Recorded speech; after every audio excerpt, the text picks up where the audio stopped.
All right. Good evening.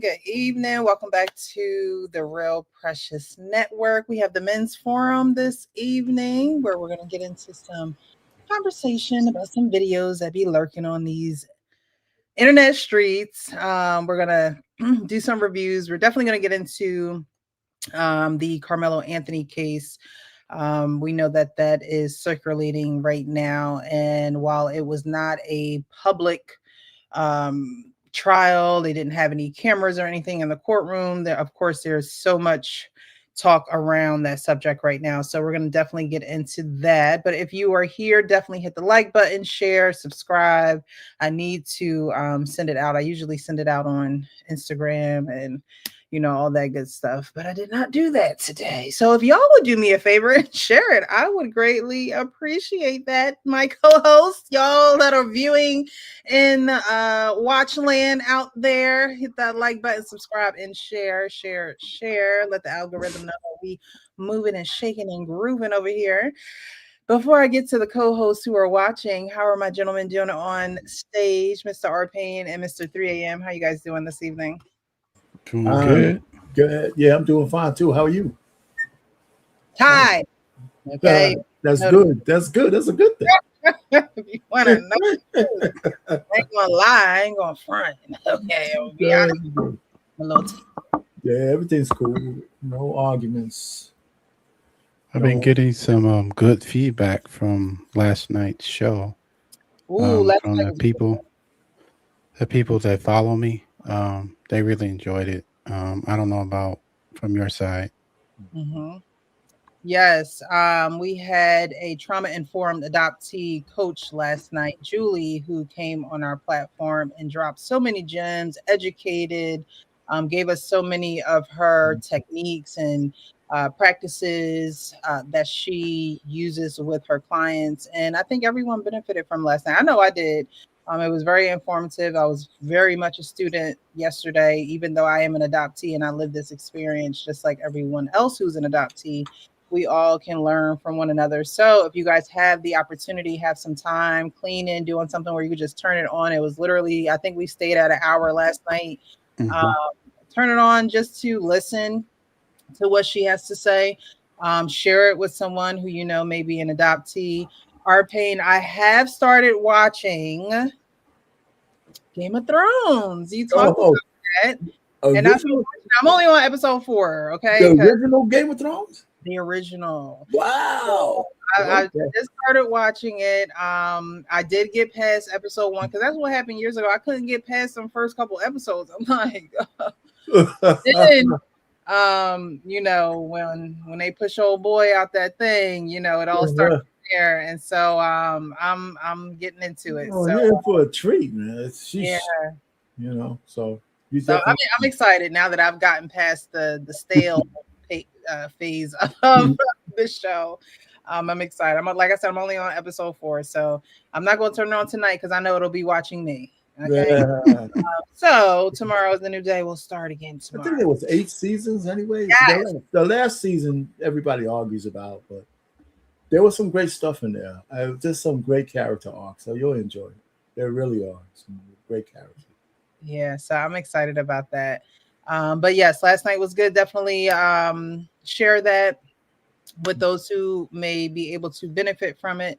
And then next week we have a great show too. We have a panel next week of adoptees, adopted parents, a lot of adoptees who want to be on the panel. So I am definitely looking forward to that. I have my work cut out for me because we are going to have different people on the panel. So I'm going to see how I'm going to lead and facilitate that panel, but we're going to get through it. Okay. I popped in a little bit for a little while last night. I'm glad it's grown.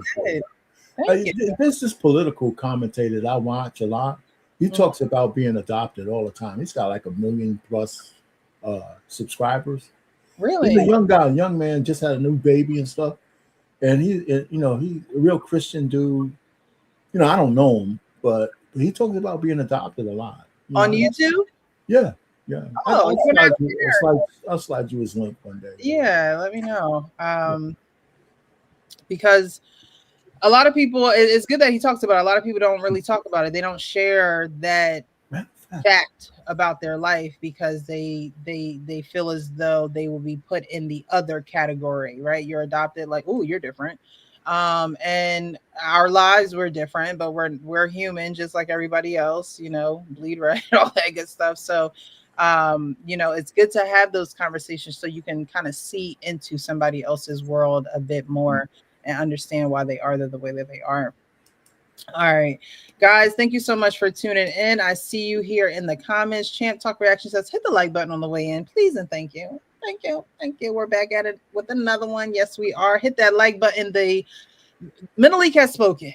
Okay, hit the like button. He got a wrench. He can tell y'all what to do. Hit the like button.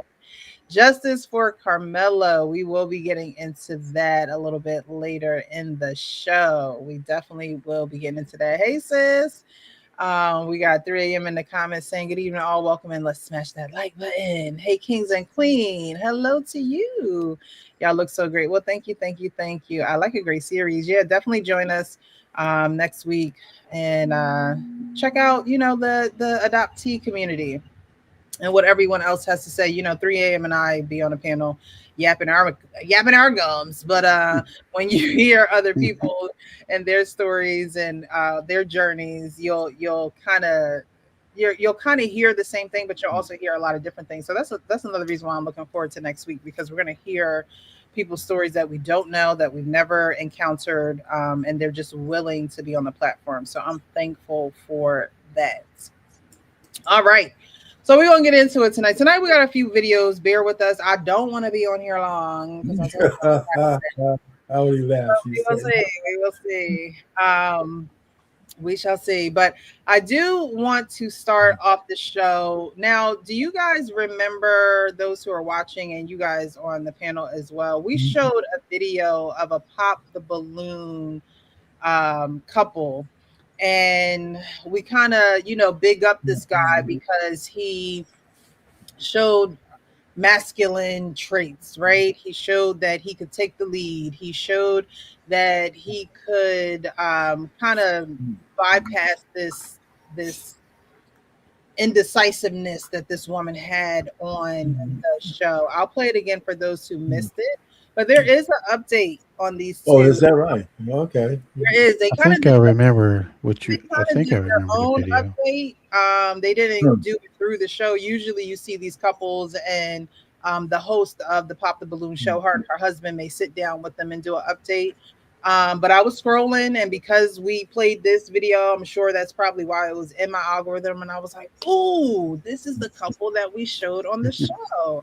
So I'm gonna play this, and then we're gonna get into their video. Their video is kind of long, so we're not gonna go through the whole thing. However, you'll pick up on the vibe as soon as I start playing. Oh, interesting. Interesting. Why did you pop? I mean, you're a great guy. There's no reason. What? You popped a balloon and you don't know why? You're an indecisive woman. Oh shit, hold on. What you got going on? I could tell, are you? Yeah. I like that. You gotta have patience for an indecisive woman. Ooh. Hey, I see you, huh? I mean, Don't look at me with them. but I'm saying that was you hurt in the past? That's why you're indecisive? Yeah. I could tell. You don't want your balloon back? Damn. You don't want your balloon? I do. I want my balloon back. Yeah. Can I have a balloon, please? She can't pop her balloon. Okay, is this a match? Yes. Yes. Get your girl. Yes. That was a master class, huh? These young niggas be talking about applying pressure, but you showed them how to apply pressure, but with finesse. Hey, you got it. Funny. So I realized why there wasn't a formal update that like we're used to seeing, because that wasn't the original Pop the Balloon show. I didn't realize that. Yeah, it's not all that. Right. Like a spin-off, somebody else. Right. Somebody else. Yeah. So, in that video, we had concluded, he saw a woman, he saw what he wanted. She didn't say no. She just said, I don't know why she popped, she didn't know why she popped her balloon. And he pretty much said, hey, look, you got to have a little patience with an indecisive woman, That's true.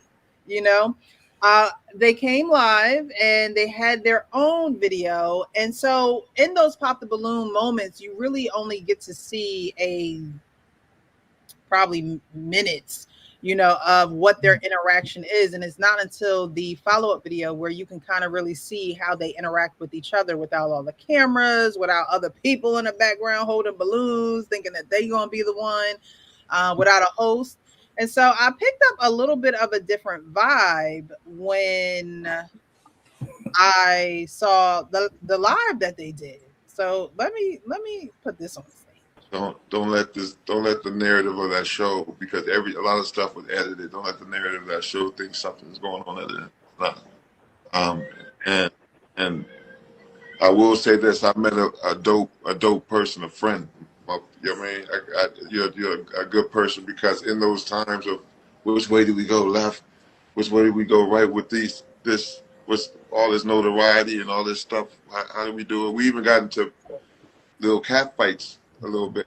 Like, no, I thought you were gonna do this now. We gotta do this. This is what to keep a narrative that you know what I mean.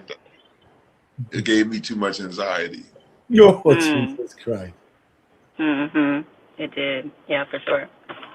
For Hey, sure. where's what? Like, So you see them, interacting here, but then you'll see her kind of talk off to the side, and how, I don't know if he has nervous energy or he's just trying to fill the space, but the vibe is a little different here. Yeah. that's why I knew it. Like, that's why we have to.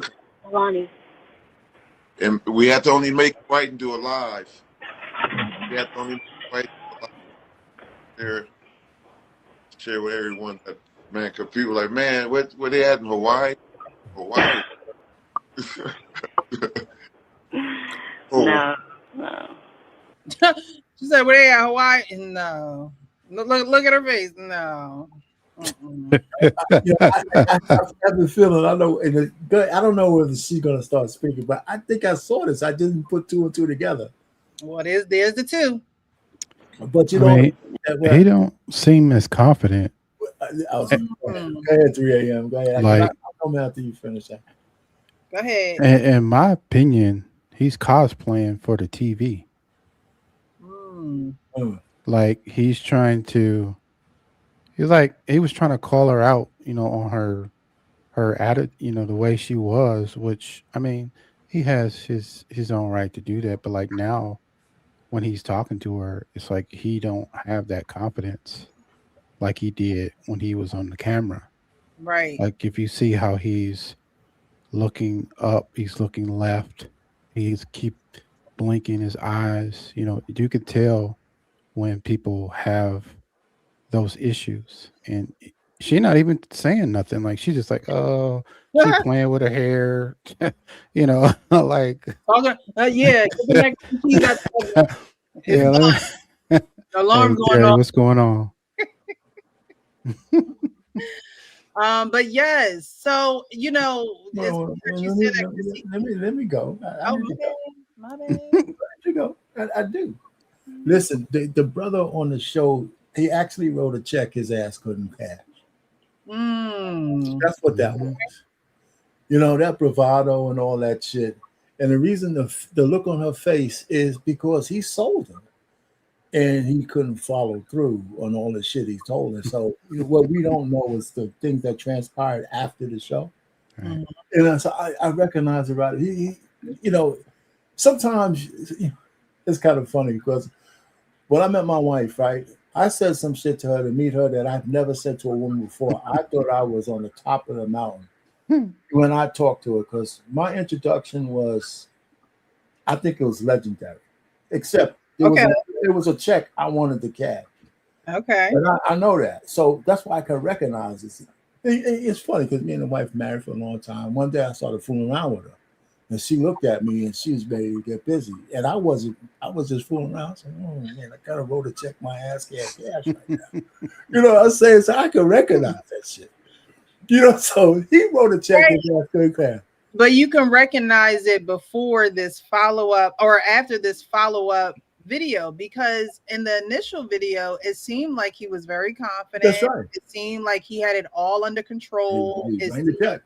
It seemed, you know, so these are the impressions that women get, right? On the first impressions, because you don't really have another time to make a first impression, right? I agree. So this is the impression that she got. She was already guarded going in. She had already opened her hand to him. I've been hurt, you know. Yeah, all that whole story. Like, if a guy hurt me, child, I ain't telling nobody. Okay, I'm taking it to the grave. When she was ready to kind of jump in to see if he was serious about all that shit, man. Afterwards, yep, I think she was going to open up to him if he had any inkling of what he touched in her. They probably would have had a pretty decent relationship. Other than just for the moment he said something that he probably didn't, know what he was doing. Right. Because she needed somebody to charge her up and tell her, listen, whatever your trauma was, I'll help you get past it. That's probably like music to a woman's ears.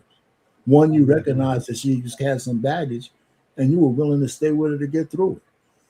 She probably the only person that can help you through trauma is someone who is professionally. No, not. I mean, not for him to solve it, but him to be with her while she goes through. Are men willing to do that? Huh? Are men willing to do that? Go through. Of course, absolutely, of course. Because every woman over 30 who gets married, a man is willing to do that shit. Yes. Are you willing to do it, or you just know that that's part of the program? No. You listen. I would tell a man, if you ain't willing to do that, don't get married. So I mean, I think everybody's got trauma. Like, well, yeah, but there's no trauma like a woman's trauma. You know what I mean? You know what I'm saying? That's what I'm saying. You know what I'm saying? Yeah. But okay, you can say.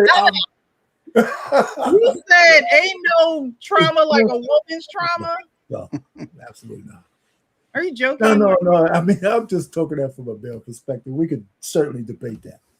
But anyway, all I'm just trying to say for this particular thing, his original thing when we saw him, I was saying he was a guy who said, okay, he was saying stuff. He reached her. She got a balloon back. And then all the stuff that happened after we don't see off screen with this little thing you're showing us showed that he wasn't willing to live up to the billing. I haven't even heard her speak yet. But I could just look at her. That's what I was saying. Like, she just playing with her hair, ordering a cheeseburger. Like, that's right. Like, what are we doing? Does she speak on this at all? Does she actually get to speak at some point? At some point. With Nicole? No, why? That's why I didn't want to tag you and stuff, because I didn't want to distract your personal. Right. I didn't want traffic and stuff in your personal life, because dudes be thirsty, and even if for a second a dude think that you have a man or anything, men don't care about that nowadays. Kissable lips. Mm-hmm. So that men don't care about that. Right.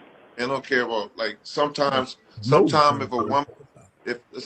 woman can say, I got a man, it'll make a man want you even more, because the competitive nature. Mm-hmm. So those are people you got. Those are people you got to, be worried about, like real talk, real rival in the streets. And I understand why you've been single for. How long you been single for? A while. Okay, you'll have a while. To me, I feel like it's definitely been a while because of, just the last situation I was in. So I'm gonna say, since March, to be real with you. So, yeah. March. Someone said in the comments, I don't know who it was, what did I do or what I didn't do? I didn't do anything. No, nothing at all. An amazing man.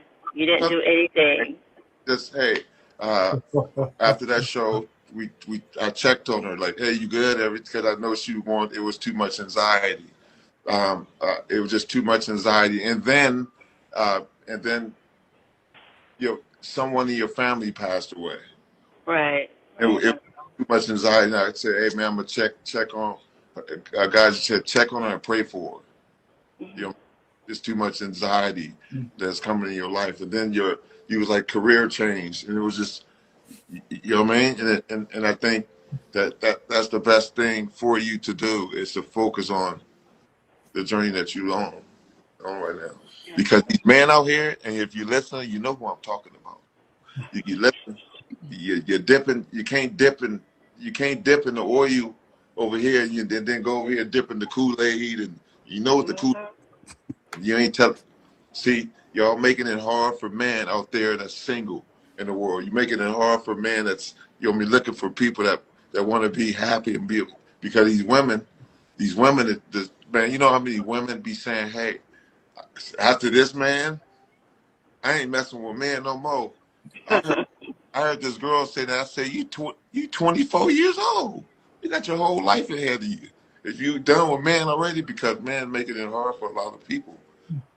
Even women making it hard for a lot of men. You got. So again, he talks a lot. Okay, I want to get to. That's an understatement.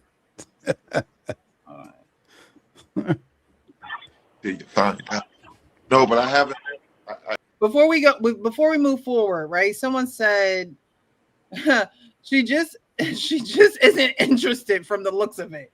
And that's what I got. Hey, that's my sister. That's what I got from it as well. When I was watching, I'm like, because she's not engaging in the conversation. She is not interjecting. You know, she doesn't look like she's enjoying herself. She's look like she's just pacifying him. You know, just so there won't be any conflict. Right, but to me it looked like that. Why did you pop? I mean, you're a great guy. There's no reason. What? There's no like reason. even in that video, to me, she was appearing the same way. She just wasn't seated in a car. I think when a woman likes a man, he knows. Just like when a man likes a woman, she knows. So, you know, this video, while it appears that she's not interested, in my head, it's like, I knew that already, because she didn't appear interested in him at the Pop the Balloon in that event. So why does she take her balloon back though, Precious? I believe that women sometimes have a problem with saying no and letting a no be their no when it comes to a man. Yes. I think that she might have been who don't stand on their no. Like, she should have kept that balloon pop. He should have went to them other three women that had their balloon and went after a woman who was just as I wouldn't say he was excited to be with her, but he thought that he could fix her. He thought that he would be the one, just like women be thinking, oh, he ain't had a piece of me yet. I don't know who he been dealing with. I have a follow-up question for you though. Do you think that the majority of women don't know how to say no to men? What's the percentage? 50-50? 70-30? I think women have no issue. I'm sorry. Oh no, I'm just saying, in your estimation, we don't have to have a big debate over. What do you think is hard for women to say no to men? You know what? Let me rephrase that. It's not that they can't say no to men, right? It's that they know in their minds how they categorize a man or what they think about a man, and instead of going with those thoughts and having that come out of their mouths, they will do a nervous laugh, or they will be like, oh, okay. They won't go with the that thought of, yes, I just don't like him. Yeah, okay, let's stay with that though. So, or it's more so that not necessarily can't say no to a man, but can't stand on how they can't close the door the way you're saying. But let me put it to you this way: the fact that they don't close the door in that circumstance with just these two couples, meaning that maybe she was second guessing her no, and which is okay, right? And she says, okay, I popped my balloon. Now that he's talking to me, maybe I'll take a second look at it. I don't know if there's anything really wrong with that, whether it's a woman or not, because I agree with you. If a woman likes you right out, then she wouldn't have popped the balloon. Yeah, because I was going to say, there's a lot of relationships both sides, where the initial inclination was that maybe we wouldn't pursue this, but when people did, and they gave each other a little bit more grace and time, they found out that they would have missed on something good. That happens too. True. Yeah, because I was going to say, maybe she thought that, because he challenged her a little bit, with her decision, maybe she thought that there was more there. More to him than Yeah. And he proved that her initial thought was right. He was not there, Because, it was like he was like in that second video, he was just talking and talking, and like I said, she playing with her hair, she ordering Burger King or whatever she ordering. She not being attentive to the conversation, and that is the whole problem. He's and that closed. He's and locked she out. don't like him. He is definitely locked out. And if y'all were listening to what he was saying, because it's easy to tune him out because he is talking a lot, but I listened to what he said, and it seemed like she had a lot going on around that time in her life too. Someone had just passed away. She is a career woman. She was traveling a lot. And so, women have to be honest with themselves too. It's like, are you going to make room for a man in your life too? It's like, you can't just go on a dating show and, she's a pretty woman. It looks like she, has it together in her life. So if you're going to go on a show like this, if you're going to pop your balloon, I'm not saying that you have to get married to the guy, but if it seemed like he showed a lot more interest in her than she did in him. And a woman gotta like you. Like, in order for there to be some action of any kind, she has to like you. There's no argument. That's true. There's no argument there. She has to show that. That has to be you. It has to be apparent. They always say, you can tell how happy the woman is. She was willing to give him a chance, and he blew it. No, and the fact that she was busy, I hear women talk about that. Listen, when you get older in life and you're still in those formative years, everybody's busy. Mm-hmm. And that's what you're coming in, that you got to like the person to make that kind of time, whatever that time is. Yeah. Because if you like them, there is no busy. Yeah, people, look, I'm going to tell you, people make time for who they want to be with. Right. And it don't matter, it don't matter how many businesses you got or how many jobs you got. If they like you, they're going to make the time to say, hey, I can't talk right now, but let me get back with you or something like that. Have the, to have the decency to say that, at least. Yeah. Hey, what's going on, Melanie? Yeah. Yeah. So I could see, listen, whatever they said between they got back on here in this little live they're doing, he blew it, and it's written all over her face. If she gave him a chance, he blew it.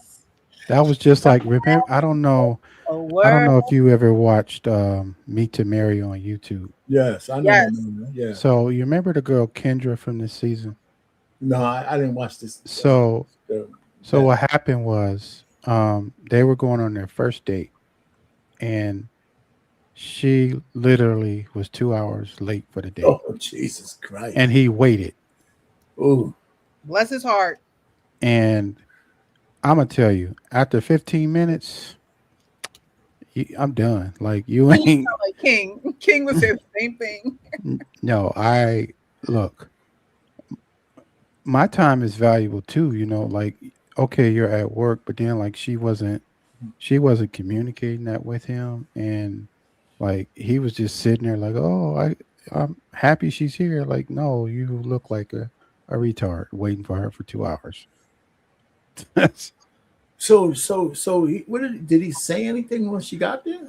That man was not really. Like, he was just like, he was.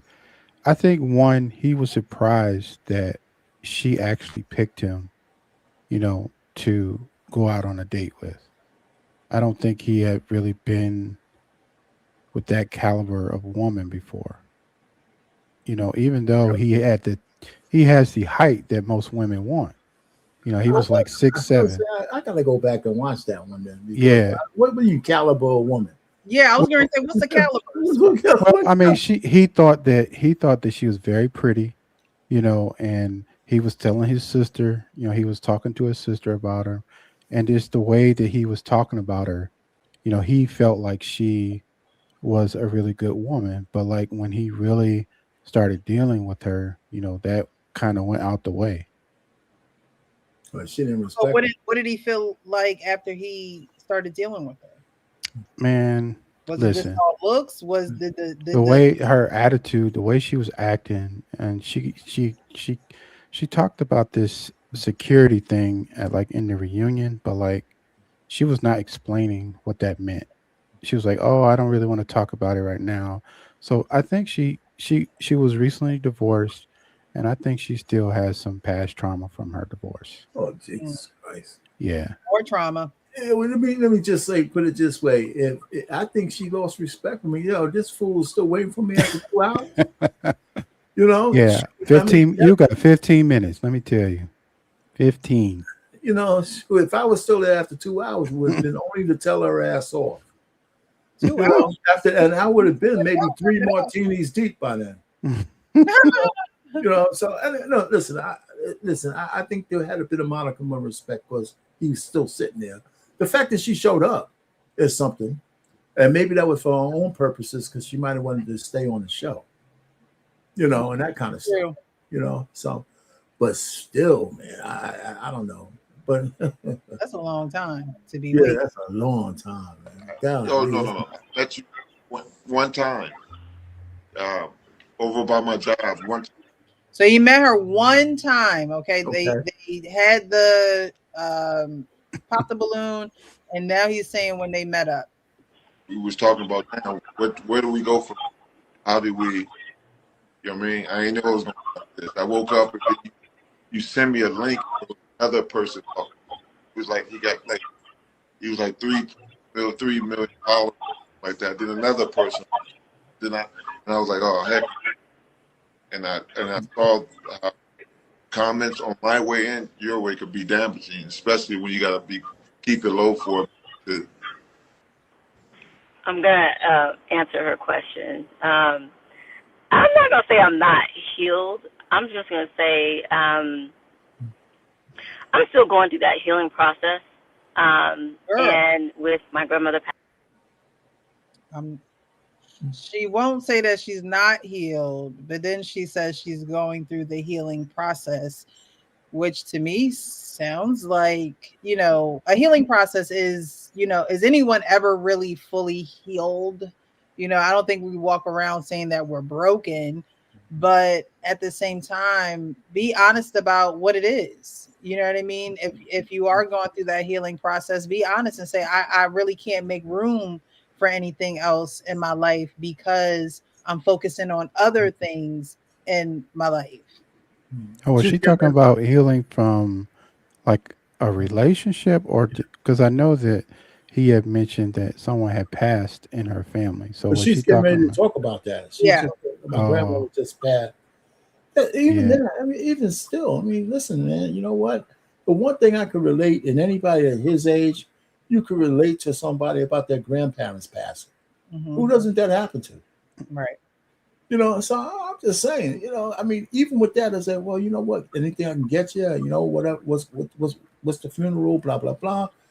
How close you were. That's a whole conversation piece. And this is 9 minutes. We're not going to listen to the whole thing, but I think he did do that. She calls him a wonderful man. He was there. She says he was there for her in her time. She just don't like him. That's what you're going to tell She just don't like him. How many times did we gotta say it? How many times do we gotta say it? She doesn't like the man. Exactly. You can see it in her eyes too. Like him. All right. You don't like the man. He could have probably bought her a mansion, and she still. I'm still going through the healing process. I think, changing careers and finishing up my master's degree kind of put a hold on some stuff. So that's the answer. I am talking. So I guess you were talking too much, Eric. couldn't You do. the kid because I get popped in the mouth. Oh, Jesus Christ. You came from the suburbs. You was, I don't know where you was. I was. It's hard to watch. I was yeah, when my mom. You know one thing, Precious. That I'm sorry talking over this because I think we had enough. When I hear women talking about all this other shit, we come to the conclusion she don't like them. But every woman in her position, and I'm gonna say this, and I'm not gonna, but she's got a maintenance man.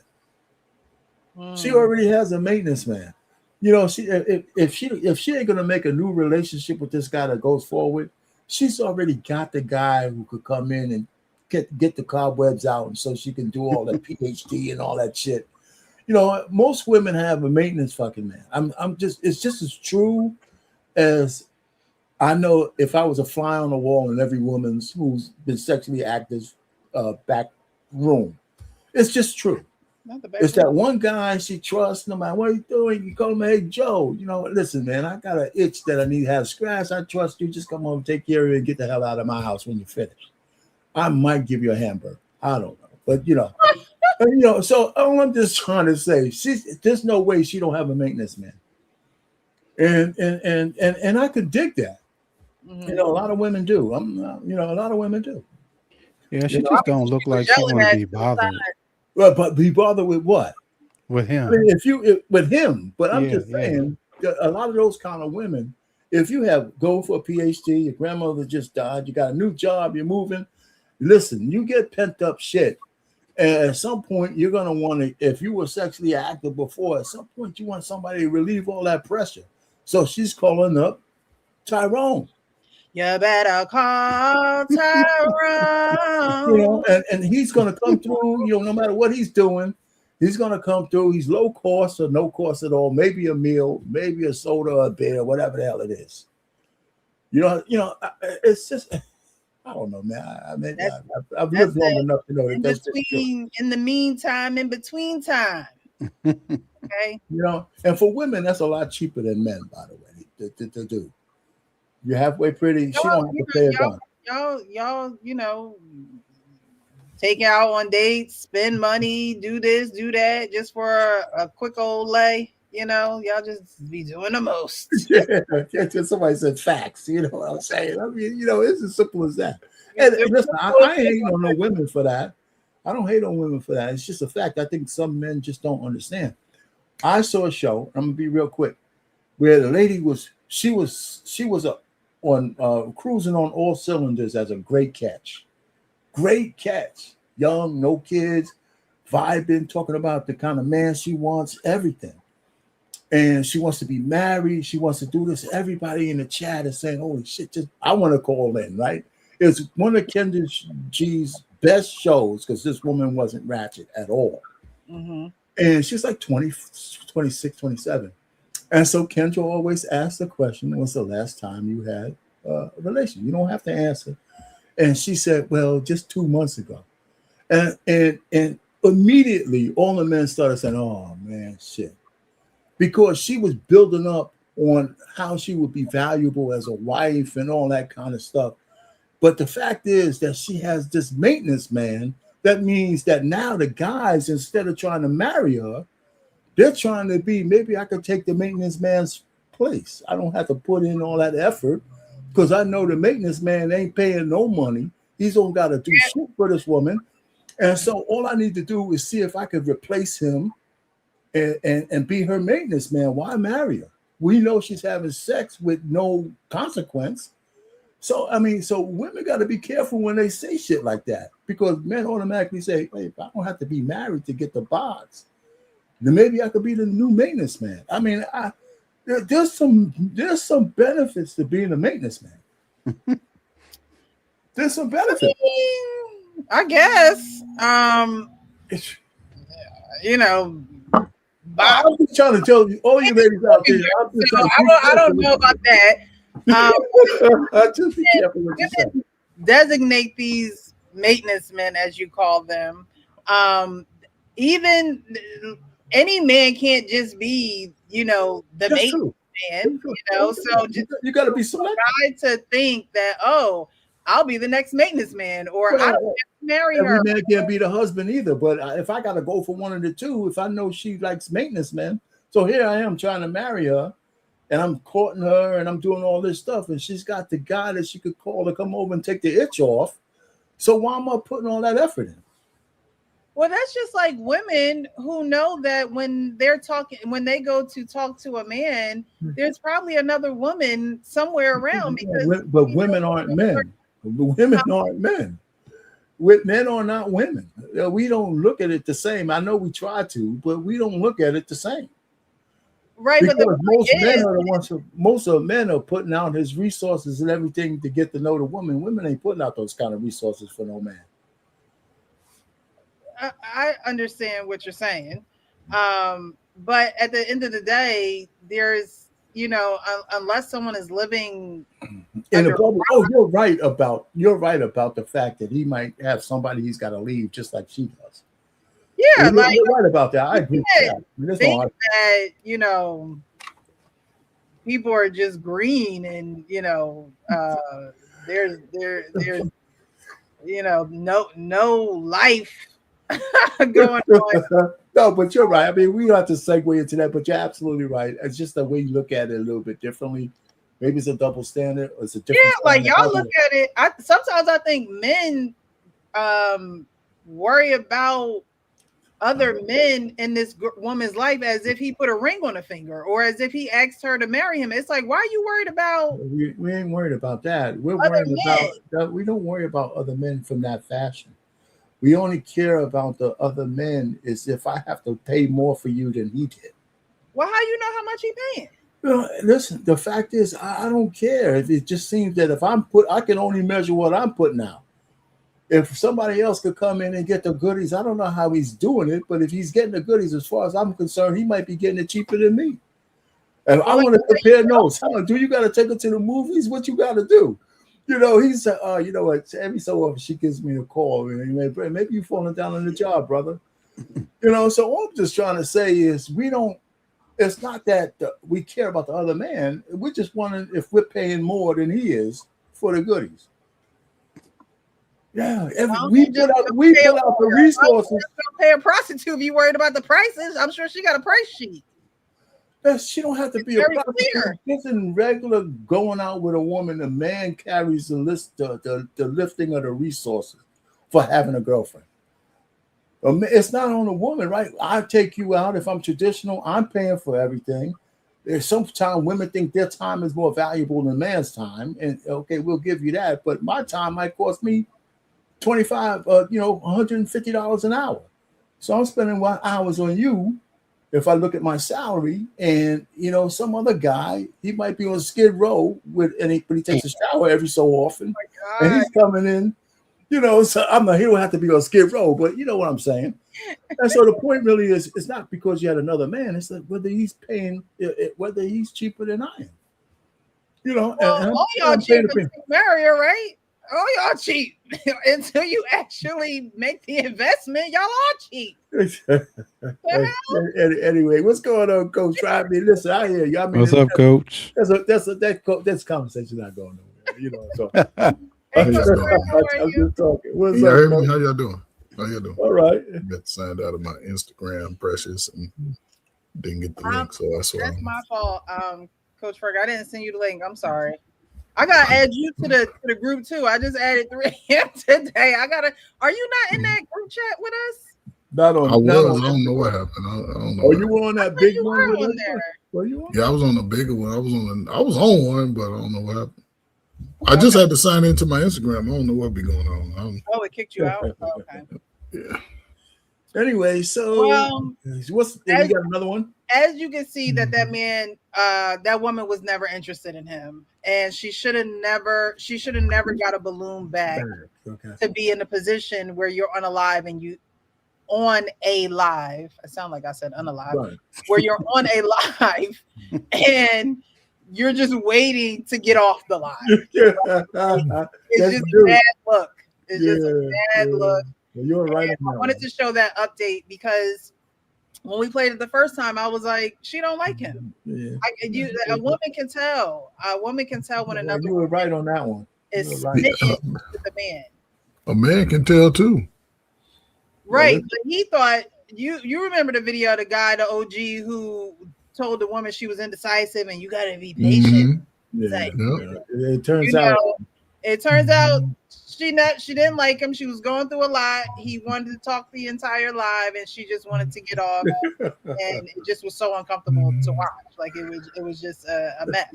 She was ordering food for her slow kids. She was already and she was maintenance man. And she was born in the crack era. She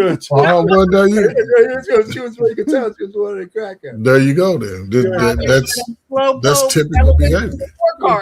I mean, and I mean, when I say it, I mean to be, but you can sort of pinpoint the age groups to me. Some of the behaviors, it's just unfortunate, but they don't have no shame in that game that they doing. They think it's all a game until it bites them in the butt. Then they play victim.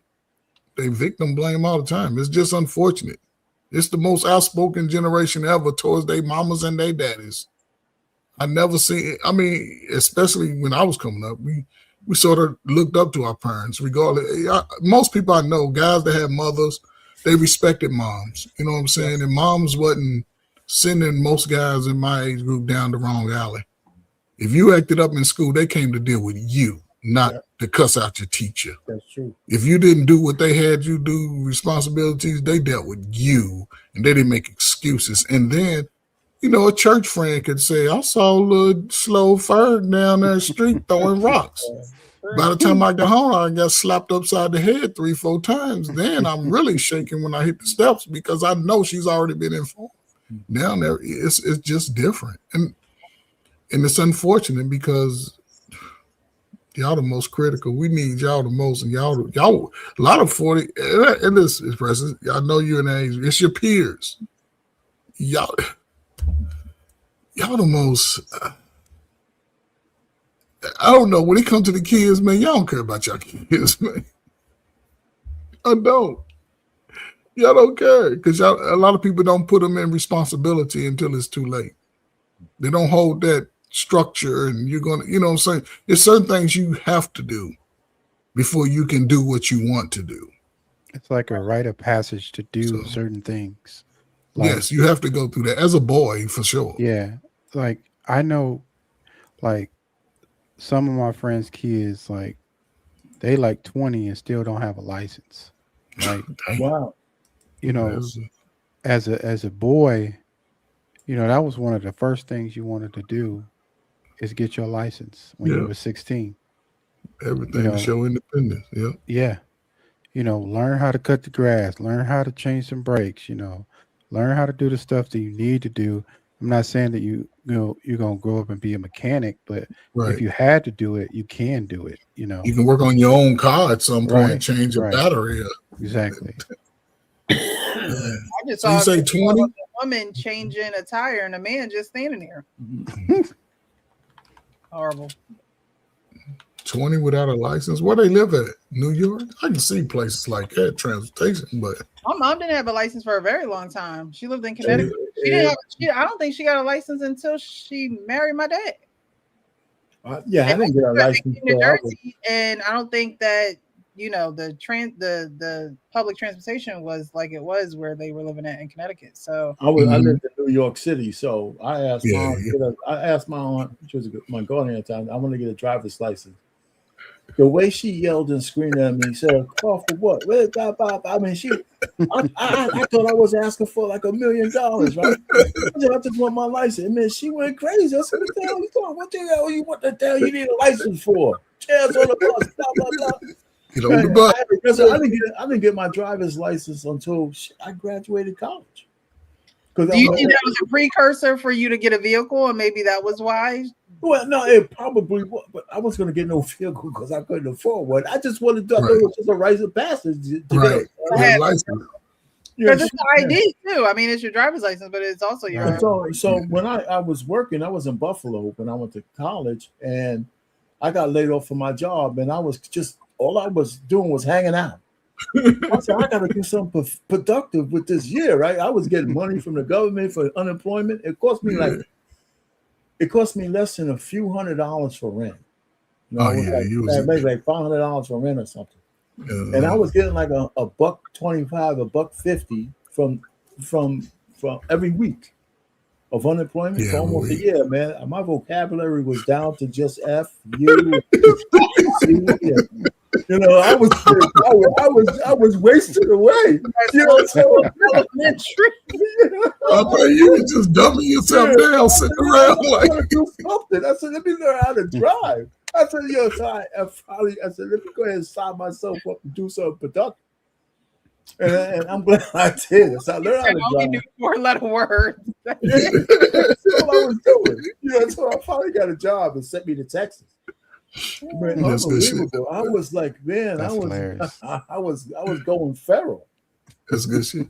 But see, President, this is the difference, right? You see how our parents said he recognized his situation and then he thought of something to be better on his own. He didn't need mama, auntie, cook. He like, damn, I'm in a bad place. Let me do something.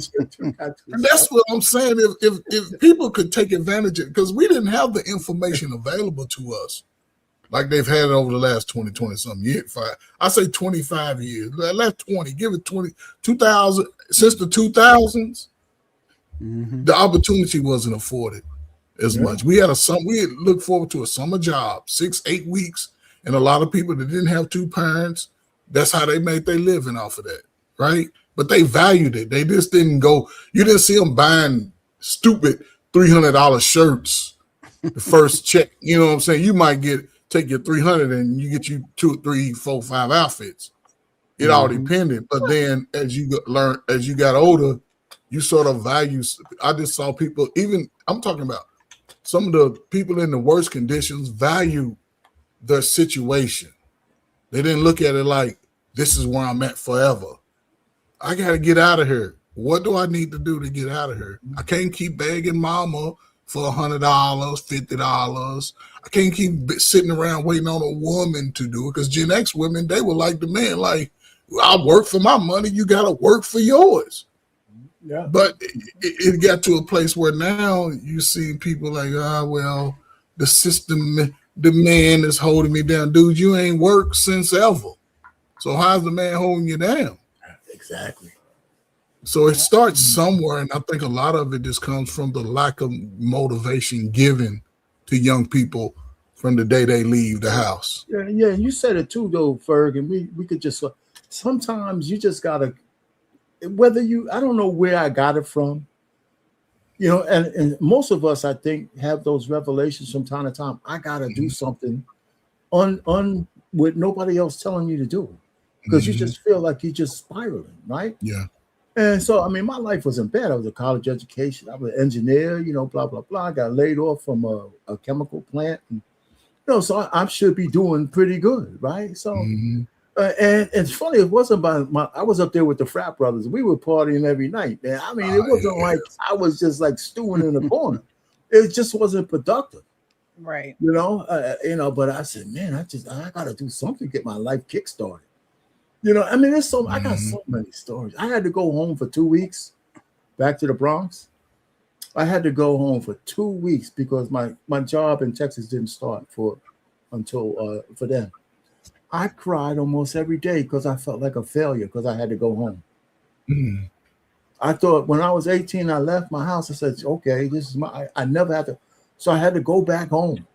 I had to go sleep in that little twin freaking bed that was still in the corner of the house. And I said, oh man, it was completely irrational. It was because I had the plane tickets to go to that.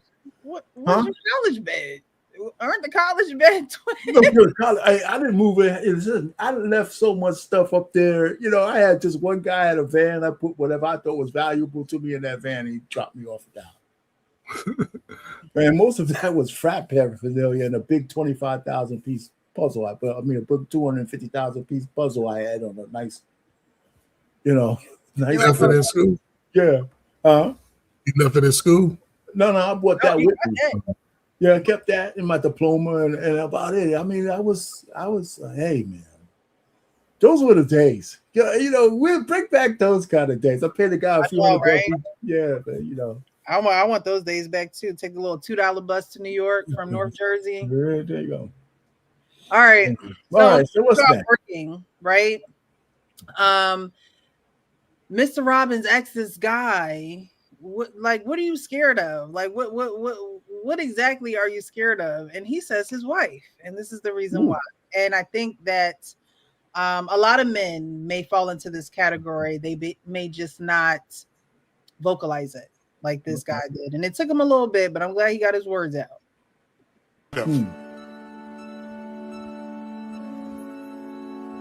My wife.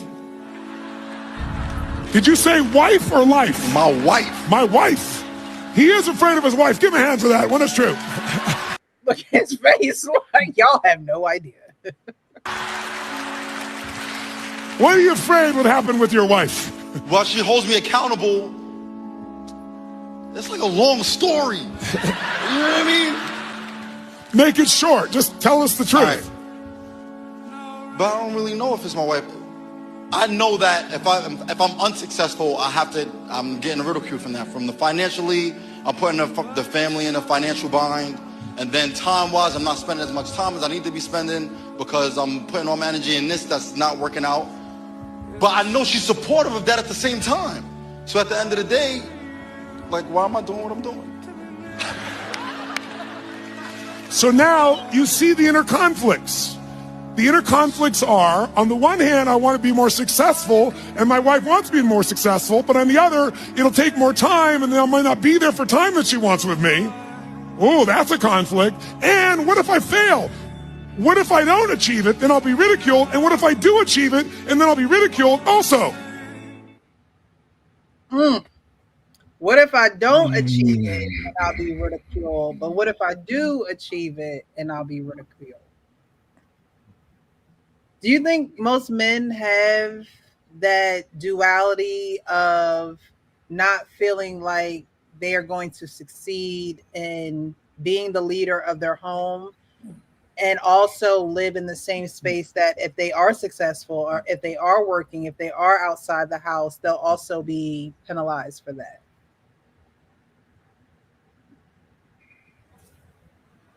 Don't all speak at once. No, you gotta have a plan. What's the plan? Go ahead, 3 a.m. Go ahead. You gotta have, like, you're not gonna be successful out of osmosis. Like, you gotta actually have a plan for your life. It don't matter if you're married or not. Like, if you gonna go to school, you're gonna say, okay, if I want to be an engineer, or if I want to, whatever the career field, you gotta have plans for after you graduate. You gotta have a plan on what you're gonna do. You can't just expect that a job is just gonna land and you're gonna land that $100,000, $200,000 job and you ain't put in no work. Like, it actually has to make sense, and you actually have to go in a career where you're actually gonna make some money and not just doing a liberal arts degree. Okay, so a plan would eliminate those feelings. I think I think it's the kind of woman you're with too. Like, I don't think if you're trying to succeed, they're going to ridicule you. I mean, that to me, that's a bad person who is not really there for you. Like, they don't want you to fail. And so I think they're going to try to they're going to try to help you in any way they can. If somebody's ridiculing you because you're succeeding, then that person is ungrateful. Well, are they and I'm just asking questions here. Are they really ridiculing you because you're successful, or are they not realizing the time, the work, and the talent that it takes for you to actually be at that point in life and not realizing the reality of that? A lot of people who experience that are people who marry military, they're military spouses, right? Mm-hmm. The military men and women are away from their families for a very long time. can be for a very long time. And I don't think that that reality sinks in for the spouse that's home, because they just hear, okay, military housing will be paid for, this will be paid for, that'll be paid for. But when reality hits and the day-to-day norm sets in, that schedule sets in, a lot of those spouses are like, well, I know he has a job, and I know that he's out working, and I know that he's out providing for the family, but don't I, I don't feel close to him. He's never here. Or when they come back, I just saw a video of a woman who said, like, she doesn't even have the desire. Now she has deeper issues as well, but her husband was away for a while for work, and she's like, I don't even have the desire to be intimate with him when he comes home, and that's scary. So there are, and not just military. I mean, you have doctors, you have nurse, like people who spend long amounts of time away from home. I don't think that the reality of what they're doing and their sacrifice, because it is a sacrifice not to be home. I mean, it is a sacrifice to be away from your family for extended periods of time because you're providing for them. But I don't think that the reality is perceived in that manner.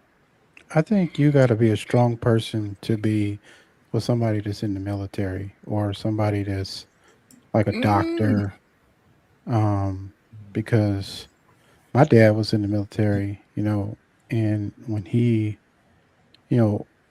when they adopted me, I think that's when he got out of the military, because, my mom was like, just go get a factory job. And that's what he did, and then she stopped working. So I think it depends. Like, that takes a lot of courage, a lot of strength. And if you don't want to be intimate with your partner after they come back, like, what? Well, there's something else wrong. But let's be clear about the military, right? People get a misunderstanding about the military. There's certain jobs that you will be gone for a period of time. Not most jobs are military are 9 to 5. Off on weekends, 90% of them, right? When you get into your infantries and your artilleries, they go out on missions and, fake missions for 3-4 months out of the year. 10 days here, 8 days here. They do rapid redeployments. They hurry up and be gone, but most of them are home by 5:30 after the reveille. Typically on every base, they blow the horn. People go home. Right. So I've seen cases where when they go to deployments, now this is where it gets tricky. And this is where I don't feel like I don't want to have her, because a lot of these times when these people know that their loved one is not able to catch them in what they do, the real them typically shows up. They go out and they're looking for 3 a.m. to just come through. They looking for that. These people look for that, and they get caught up in it because they're not thinking about, I have a family. And just the fact, just to the video, I don't think she was in love with him. I don't think she was. I think she was there because of the convenience of him doing what he is ordained to do. Because she's putting pressure on him, knowing what it takes for him to be that person. It's like you're putting him against a rock in a hard place. Yeah, I need you to make me money and lead the family, but you gone all the time. Which one you want me to do? Because I'm sure she was working before. She knows what it takes to work.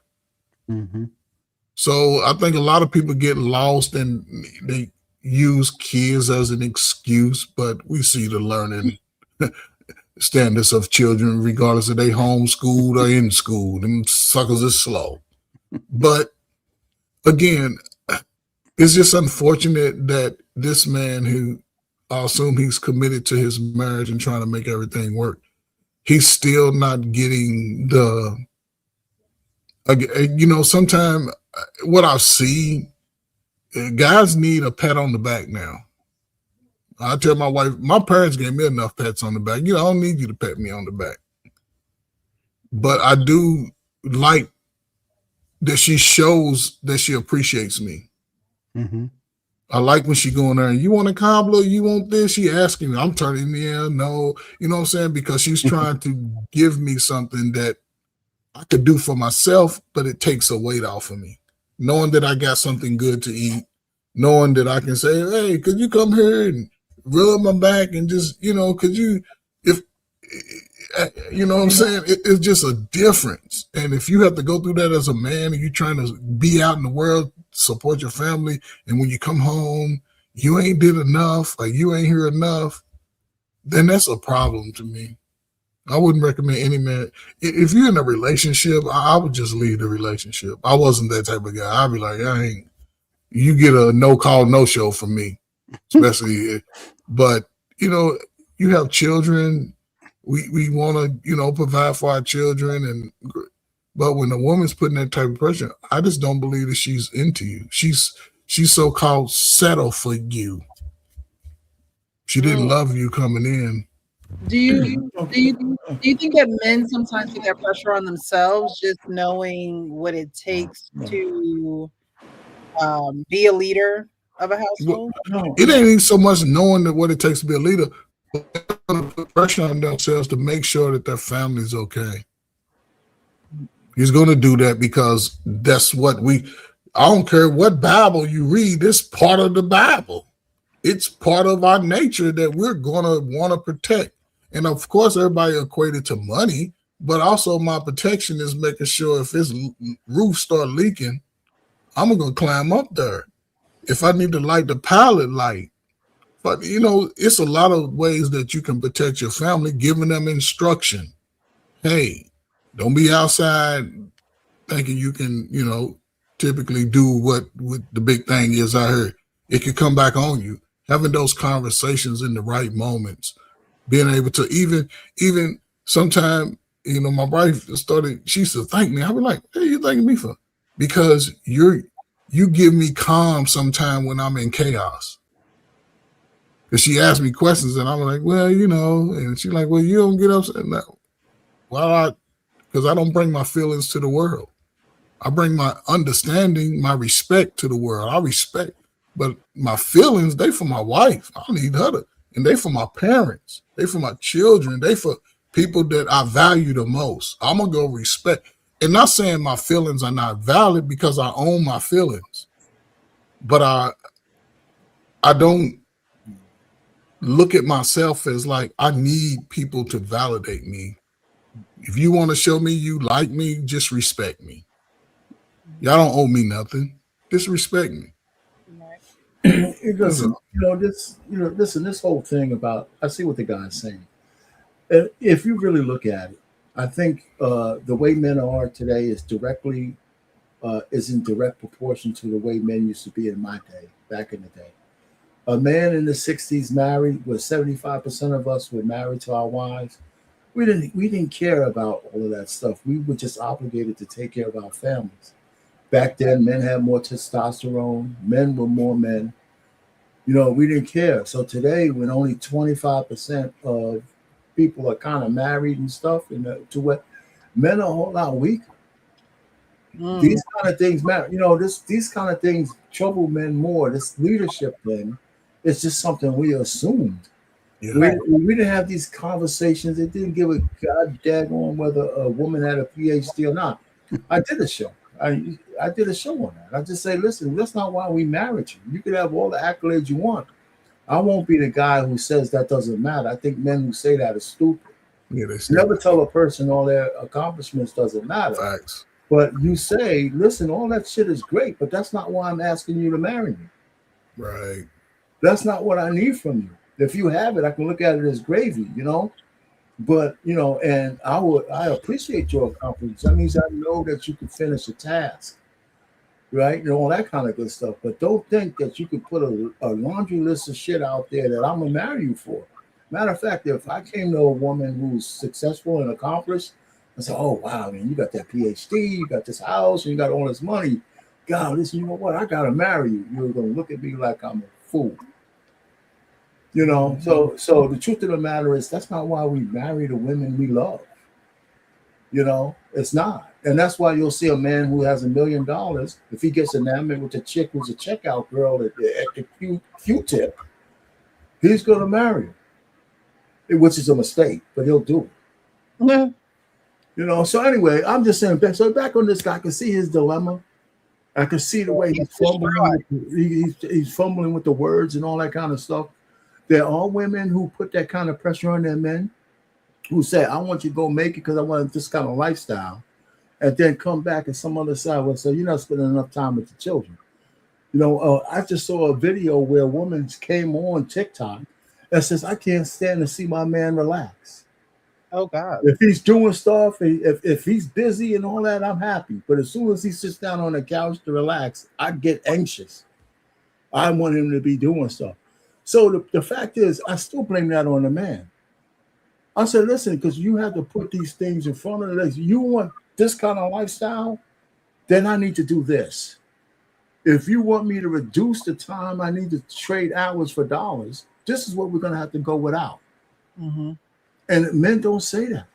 They sit down there and they look like this butt wipe in front of a whole group of people trying to fumble over his words. Listen.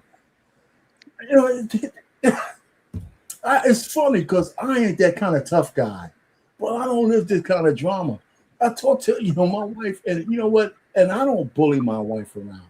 Mm-hmm. I have respect for her. She does the things she wants to do. She's like a free woman. Right. So when I talk to her about certain stuff, I just say, "Listen, this is not coming from a position of malice. This is what I need you to do." Sometimes she doesn't like it. I say, "Okay, I know you don't like it, but we still need to do it." Yeah. Okay, give me a kiss. All right. Blah, blah, blah. Because and then we move on. Mm-hmm. And that's when you need something from me, don't be afraid to ask. "Well, I know what you're going to say." I said, "No, you don't." It's like that guy. Remember the guy that was asleep in his car? And the girl came out and said, "Why are you sleeping in the car?" And he basically told her, "Because I can't, it's not peaceful." And she went around and tried to unlock the passenger side door.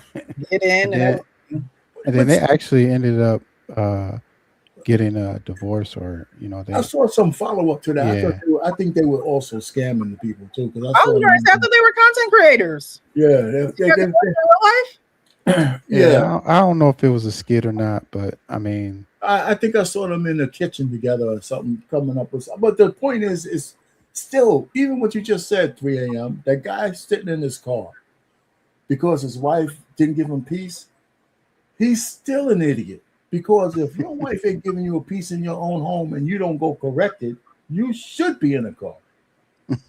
I'm not going to spend my house paying a mortgage, and I'm afraid to go in there because I got some hyena in there telling me I'm not going to be at peace. There will be a reckoning, and men don't want to do the reckoning. And you don't have to be a tough guy. Don't get physical. Say I'm gonna hurt you. No. Yeah, you ain't got to. You can't live like that. And too many men do. Oh, my wife this and this guy. This is a good video because absolutely the guy was afraid of his wife. Yeah. I don't even know how a man forms his lips to say I'm afraid of my wife. He said it, and it's almost like he didn't know what to say, but I think the right things did come out. For him to say. Wow. Because you have to, sometimes you just don't know what words. Coach, we're looking at the game. Wow, that's great. No, man, they done came back and cut it to 10. They getting ass. They cut it to 10. They cut it to 10. Yeah, it should have never been that bad. Well, we'll see. They over here watching the game. We missing out on the game. I'm not watching. He is. So don't. But yeah, I think that what he said needed to be said because I think that there are a lot of men who feel that way, and they're probably younger.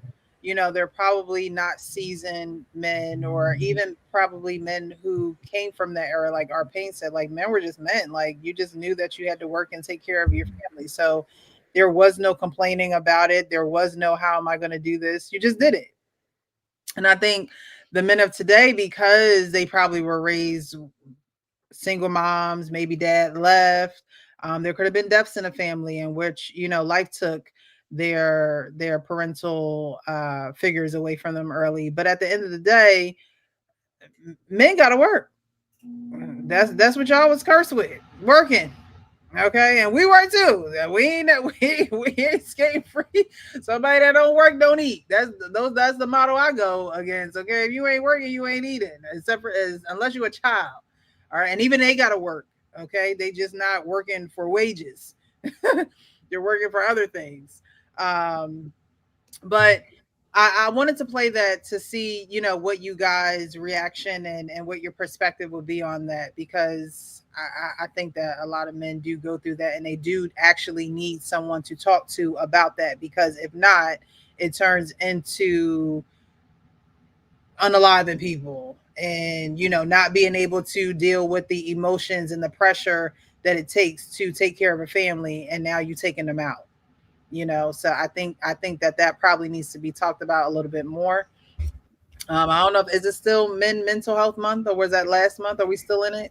We still in it, Precious. We in it for the rest of the year. Hey, but though, Precious, let's put this. I just want to say one thing. There's a long valley between a guy going from 0 to the 60 that you just mentioned. Right. Most men don't go nowhere near that, but it does happen. Yeah. Don't go nowhere near.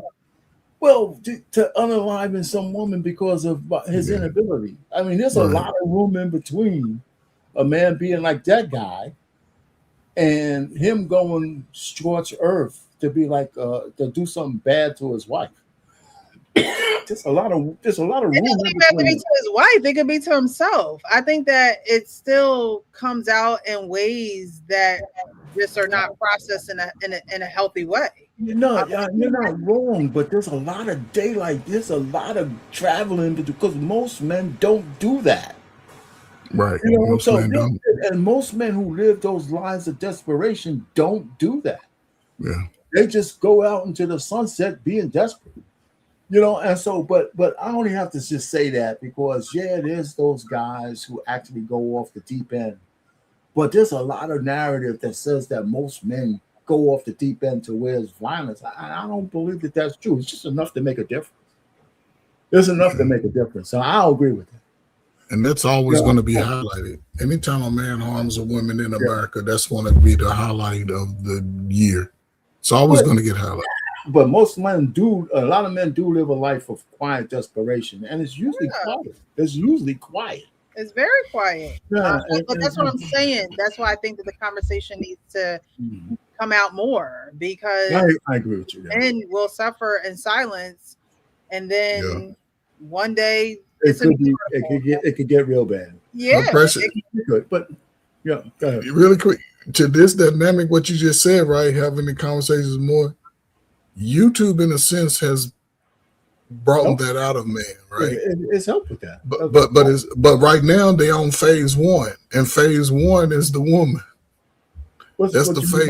What do you mean by because men, like men suffered in silence and didn't speak about the issues that they would have with women they were with women they were trying to be with. They didn't speak about it, and YouTube has brought that to the forefront now.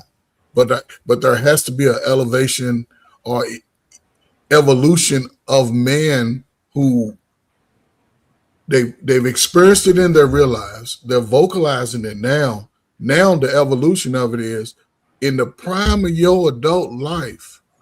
What are you going to do? Because now you know what the expectation is, not just from women, but from other men. To be a top tier man, there's an expectation from other men. Cool. So what are you going to do in the prime of your adult life? You're starting to make good money you wanted to make.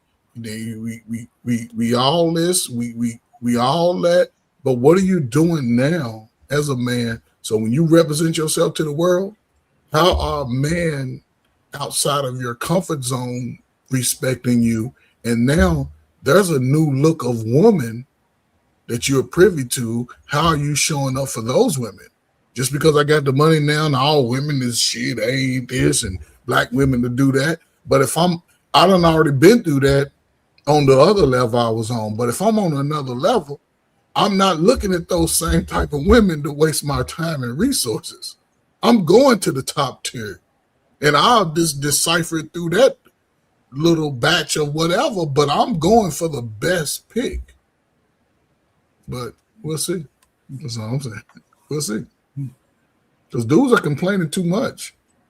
Well, all right. Single, good dudes. Okay. So why are you still looking at Saprita with the big? I don't know. It's a lot of women that are classy with big booties. They just don't show it outside that much. You got to get them in there and get them moist, and twiddle them. You gotta break them down, man. Sisters ain't, it ain't like grandmama now. I mean, sisters are a little rough on the edges. So they didn't grow with a father. I hear you, man. So, but like I said, I don't pity the guys that's out there.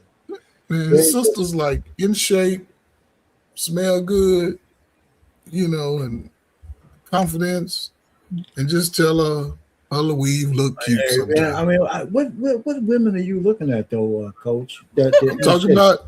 Every time I see a gaggle of women together, man, they all look like me. That's YouTube space, man. I'm just saying. What are you talking about? Where you see all these? I go outside, man. Every Sunday, man, I go to his park, man. I didn't ask you that you don't go outside. I'm seeing women like in shape, beautiful ass women you talking about. But they don't. They like. Okay, let me ask you this: when last time you been to Whole Foods? You got a Whole Foods? Yeah, we go to Whole Foods and I get it delivered to my house. I ain't going to. Oh, okay. Go up in Whole Foods on a Saturday, right? You see a lot of women who really. I might have to take that assignment. I'm gonna go to Whole Foods and see how many. Yeah, this ain't got a couple of. Last time I was to Whole Foods, there was a lady in a chair, like trying to fit through the door. You know what I'm saying? So, you know what I'm saying? So, I'm gonna go to Whole Foods just so I can go back. Just check it out. They out there. Well, you out. Listen. If I was in California or something, then I would say, yeah, they got sun all the time, so people tend to be in better shape out there. Well, yeah. So anyway, and listen, I got to go back and look at all the old videos of when I was in college and the Freakniks when the sisters were all nice, slim, and trim. Yeah, now they look like the People used to dance that fat off. Okay, yeah. That was both men and women. Everybody was in shape. Yes. People look. It was the natural body to get rid of that weight back in the day. Now people want to be on the Ozempic and take the shortcuts. Go dance for a little bit, sweat. Like we used to do back in the day. People used to actually dance when we was in the clubs and when there you go. That is true. That is true. Take a good old shower after you left that club because you doing some working out. No, there's no doubt about that. You wasn't standing against the wall. You wasn't waiting for somebody to come. You live life and you dance because you wanted to dance. You danced the night away and you went home and you slept peacefully. And not a lot of women smoked and drank like that. The women wasn't drinking like that when I was a teenager and young adult. They sip on their little wine, but they wasn't blowing blunts every 3 hours and. Oh, you know what I gotta say? Maybe it was us as Qs, man, because all the chicks around us, man, they were getting down big time. Maybe y'all bought it out of them, my pain. Maybe y'all bought it out of them. Y'all the nastiest up They were living a life, man. What are you talking about? They come over here with y'all and y'all bring it out of them because they know y'all was. Your cap is better, man. Anyway, so anyhow, but that was a good video. God bless the guy, man. Go home and talk to your wife. That's Tony Robbins. Facts. Yeah, I think that's a new epidemic. People are coming to the internet, and Tony Robbins, he probably have these conferences or whatever. Of course, is he still making up that big butt? Is he still doing his thing? Man, he done retired almost. Man, he got special occasions out there. Yeah, I think these are old videos. Yeah, he made. But I think that's the new thing that people try to get their problems fixed by just dumping it on the internet and waiting for somebody to pick it up to say, "What do I do?" It don't work. Precious. A lot of people don't be looking for solutions, right? Because you see people on social media trauma dumping. Soon as you try to say something, you know what I'm saying, to say, hey, they block you. They block you. They like, I want to hear that shit. Let me get my little shit off. Viral moment, clicks, play, minute time, all of that. So that is the new trend. I don't think anybody really want to invest in themselves and go see a professional. They want to listen to all the, Just come over here. For throwing away my late wife's videotape. I'm writing this because all right, so this guy has an issue with his current wife because she threw away tapes of his ex-wife, and you'll see why. Oh, Jesus Christ! Why he still got that shit? That's good.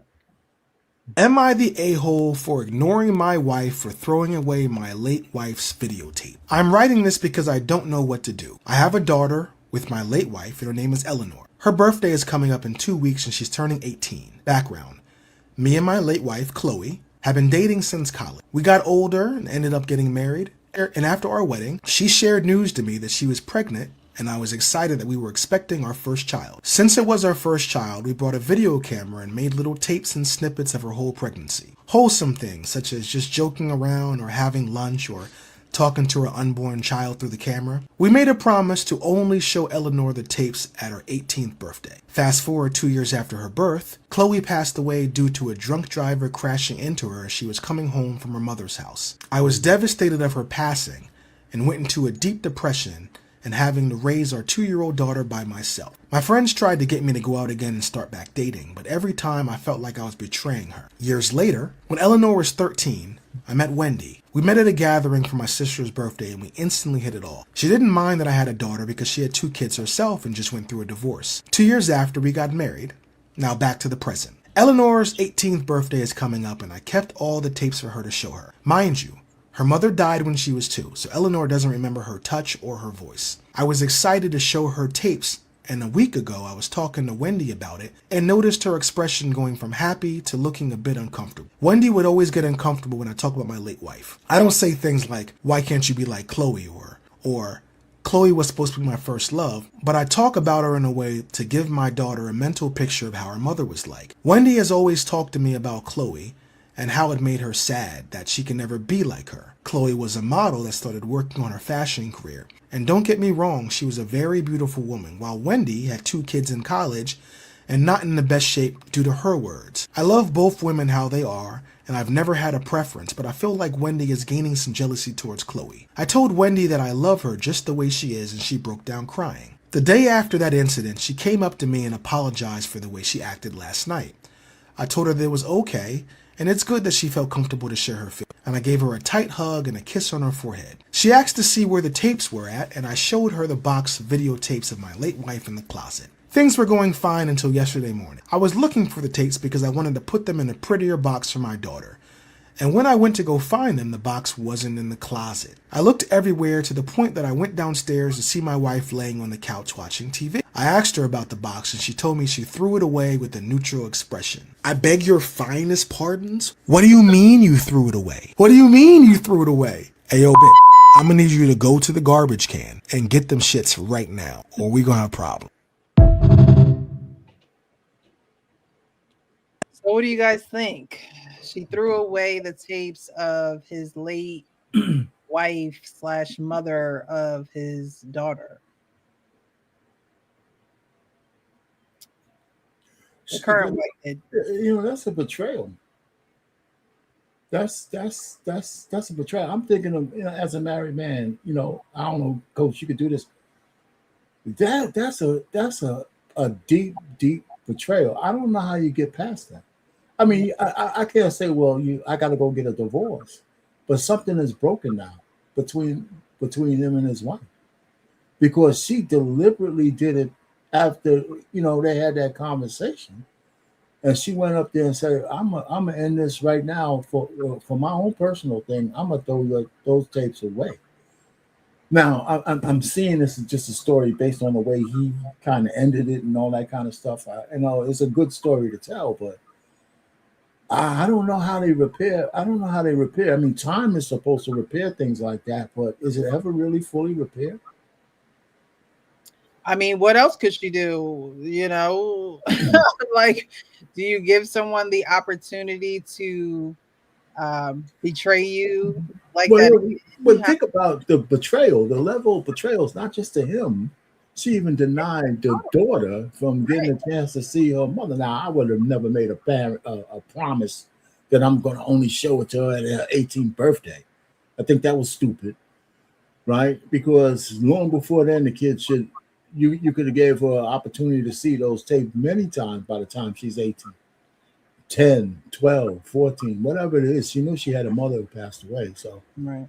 That would have been something to show. So saving it till she was 18, I thought it's kind of ridiculous in the first place. Mm-hmm. But if you had a wife who did that to you, I just can't imagine them.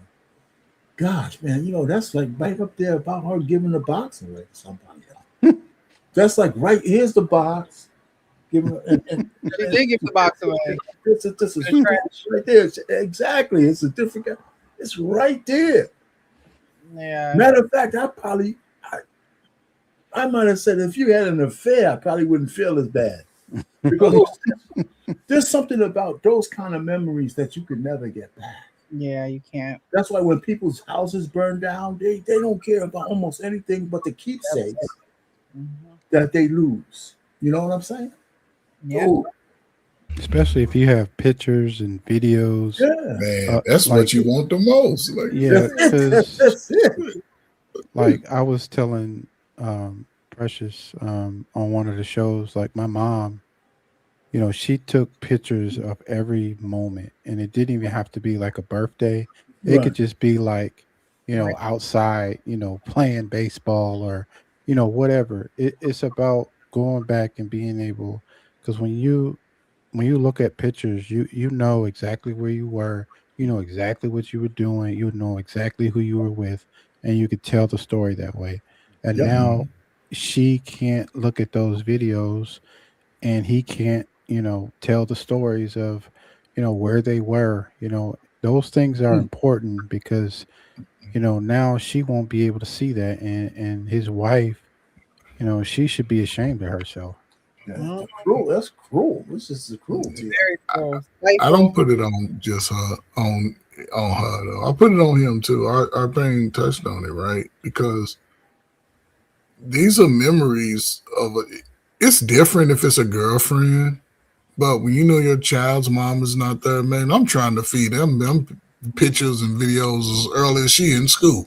Right. This is mama. This is the reason why you were smart, because mama was smart. Right. I'm using that as leverage to get my baby to be the best baby they can be. Yeah, holding it to 18 was dumb. Right? Go ahead. Yeah, you know what I'm saying? And it's obvious the woman, again, they don't love the man. The man was a providing dude, and she saw, oh, yeah, this is my chance to get in. And guess what? He ain't going to have no memories of that other B. That's what she said. She probably been thinking about throwing that way for a long time. Yes. Yes. The garbage day is tomorrow. Let me set that out tonight. And it's he crazy. Won't even know. She passed by it was a tragic accident. So in the new wife's mind, it's almost like, well, if that didn't happen, he probably don't matter. With her. You know what I mean? Like it's just those thoughts that she has in her mind of why he should reconsider moving forward with her, because now my child has to go through me telling her I had videos, I had photos, I had X, Y, and Z, and now they're gone, and this is why. Yeah. Can I ask y'all a question? Go ahead. Which one would be worse? We've seen women throw away a loved one's ashes. What did you say? Ashes? We've seen women throw away.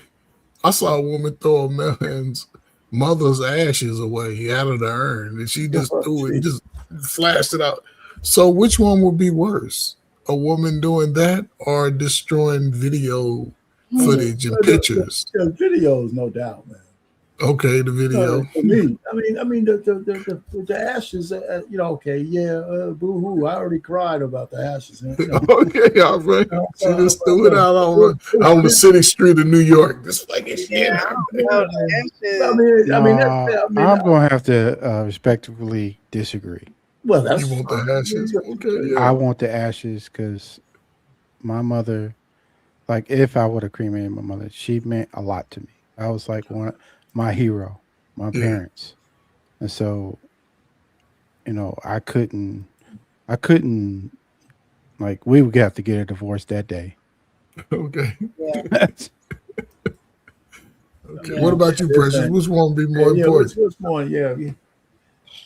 It is tough. It's tough for me, man. Forget it, man. The ashes. I was getting ready to throw those damn things out anyway. Oh my gosh. Yeah, when somebody do it on their own time, they don't tell you. They discard of them in a way that you wouldn't have. It's different. When you want to do things on your own time, it's different when somebody takes it upon themselves to do it how they want to do it. But for as far as which one would be worse, they're like, to me, they're both egregious. Yeah, because ashes literally is the person's, from what they tell us, the person's body, and then memories and photographs and videos literally give you the embodiment of this person that is no longer here, and you can still see them laugh or smile or whatever the case may be. So I don't know. I think the videos and the pictures, but right after is the ashes. Like, it's right after. Okay, I got you. And I could feel a certain type of way about the ashes because, I still don't have our mother's ashes. But that's another story for another day. So, but I do have photos and things of that nature. So I don't know. That's a hard one. Yeah, it is. It's a tough question because, like you said, the pictures and the videos give you a visual representation of what kind of life that person lived, and you get to see, how the person was, and they say that a lot of our mannerisms come from our parents, and like my sister was saying that I look just like my dad and I talk just like him. So, I only met him once, but if she was around him, but the pictures definitely tell a story that you can't, no one else can tell you but the person that took them. There's no doubt about it. It's about the picture. I took some pictures of me when I got married and one of me now, and the caption on Facebook is "What happened?" I saw that. I saw that. I saw that. I saw that today. I saw it today. God damn it! And I'm looking at myself when I was young. I left so much on the table. Stop. So much. I left so. I said, God, I was staring at my picture. For being a good man, or I'm talking about before I was married. I'm looking at myself. I said, look at the symmetry to that face. Oh my God, man, what happened to you, brother? Our pain, it was meant for you to be married and off the streets. It wasn't meant for you to be on the streets. Man. You'd have been a hot mess.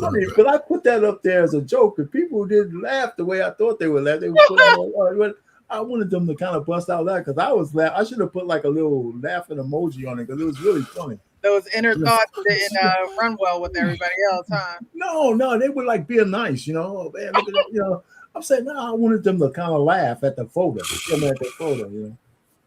And cut this shit to nine. I was just saying, what happened to you, brother? I'm blaming this shit on my wife. Why are you blaming it on his wife? That's crazy. That's not right. I said that. You said I'm blaming it on my wife. All right, guys. Anyway, what's for next? The main event, Karmelo Anthony has been found guilty. Okay. In May 2025, Anthony was 17 at the time of the stabbing. He's now 19. He would be charged with first-degree murder and tried as an adult under Texas state law. A year later, on June 9th, Texas District Court Judge John Roach, who is retiring, a white man read the verdict after all-white jury deliberated for 2 to 3 hours. They found Anthony guilty of first-degree murder, leaving him in tears in the courtroom. Hours later, Anthony was sentenced to 35 years in prison, eligible for parole in 17 and a half years. He was previously facing a sentence ranging from 5 to 99 years of life in prison. I know you guys know what's going on. I'm going to play a video of a man, a staff member at the track field, who said that he saw the video of the altercation. Don't know if you guys have heard this yet or not, but he describes in great detail what's in that video. What's a little conflicting is that a lot of people that say that this video was very grainy. You couldn't tell what was going on. You couldn't tell Anthony from what's the kid's name? Anybody else? Metcalf? Austin. You couldn't tell him, like you couldn't tell them apart. You couldn't tell who was doing what, but this man explains everything in detail. No, it was clear. It was It's clear enough to where you can see the actual individual raindrops come by the camera. Okay. That's how clear it is. You actually see them walking up. You see that Karmelo is already up under there. He's under there minding his business. Dodging the rain, or yeah, it was still raining. You know, right. Being from there, I'm from Little Wim. So that day we were under a tornado watch. Right. And we were under thunderstorm warning, and we know we had already had some light rain then, and it started raining again. Then it was over with for the day. Okay. So that's kind of what happened on that day. But they were at a rain delay already, and so during that time when that happened, the twins, their two buddies, and a few other kids, because there was a few kids involved with them, they were all coming from the direction of the middle school, coming walking back up. Right. On the video, you can see those four that actually was involved, and maybe about 3 or 4 others that was with them, skipping up, trying to catch up behind. One veered off probably toward his way to go to the coach and kind of distract them a little bit. And then the other 4 came walking together. One went in front of them, went past. Right. The other 4 went and they surrounded Karmelo. You know, if you're Karmelo. And they showed it on that video. It's on the video. Okay, come on. You can see them walk I'm gonna up. say little And stuff. I'll put it this way. Okay. They actually tell you when you're watching the video, pay attention to this corner right here, because if you look anywhere else, you might miss different things. Okay. So watch those 4. Here, there are 4 right there coming up. Right. So 4 people approached Karmelo as he was sitting underneath of that tent. Now that tent belonged to the opposing team, and supposedly I've never run track before, but supposedly in track culture, you know, you have tents. It was raining. They were under tornado watch, as he said, and everybody usually sits underneath of their respective tents. And it seems as though Karmelo Anthony was invited to this tent by someone who was a friend, acquaintance, someone that he had, you know, been in friendship with on more than one occasion, seen with, had memories with. However, it wasn't portrayed that way in the court. The friend actually, you know, tried to say he didn't really know Karmelo like that. However, he was invited. He invited him to underneath of that tent, and it seems as though 4 people were approaching Karmelo to pretty much tell him to get up. That's exactly what they say. Okay. And so you have no way to be confused that it's those 4. Okay. So they come up, they surround them, and it's immediate moment of not even a few seconds of pause. Then that's when they jump. And so they actually did jump him. Yeah, it wasn't just no touch. It wasn't just all that moment. Yeah, it was a push. It was all kind of things. But Austin pushed, Hunter hit, and then everybody swung. But at the same time, So it's more than the twins that got some licks all on 4. them. So it showed that in the video. Yes, in the video. So again, you got Hunter and Austin. And I think this is why a lot of people are saying, well, why won't they release the video? You know, why won't they just release that video to the public so that it can be clear and there be no because they want him to go to jail. Austin standing in the middle. Okay. And you have the light bright boy here and you have the darker boy here. Okay. I think that's what I remember. So I have to go back and think about it. But that's where they were. One was going up and down while they were talking and kind of pushing or whatever he was doing. Austin and Hunter was in front. So where they're talking about grabbing bags, Hunter actually said that I grabbed his bag. Right. And then later on, he said that Austin threw the bag. Okay. Jeff also said the same thing. And so that's them both antagonizing. And we know under Texas law, I just have the fear that you're about to do something to me and you can get up out of here. Yeah, so you don't have to touch me. But at that point, he still stood there and stopped there. And whatever they say alleged was said, you don't know that until they get to it here. But once they did that, they started hitting him. Karmelo actually was able to back out and try to get away. So he was actually trying to get away the first time. Austin grabbed him, and you can see his hoodie coming out like this, and they brought him back in. Okay. And when they brought him back in, that's when you can see Austin put him in a headlock. You can see that all the rest of them are still hitting. That must be when the poke happened, because he was able to get out again. He backed out. He looked to the right. That's where the other little kid was filming, because they got some cell phone footage too. But that's where he was filming. He looked directly at him in his camera, and then he went this way to the left. He went down. He fell. And that's when they realized he was gone, because they were still punching. And when he fell, that's when they all turned around. They started chasing him. Austin tried to go chase him too, but he grabbed his chest. I guess he realized that something happened to him. And that's when he went down a little bit and he fell down. But all three of them was chasing. But Karmelo was so fast, he got away and went around to the coach. And so you can see them on the video pointing toward Karmelo and the coach. And I can imagine, because Karmelo's out of the camera on that moment, that he was telling the coach what happened. And then that's when Hunter said he whipped his head around. That's a true statement. He just wasn't sitting with it. He whipped his head around. You see him on the video. And that's when he walked over to where Austin was, but he never touched him. So all that stuff about him rendering aid and holding his heart, he never did that, because the coach grabbed him and he was holding him.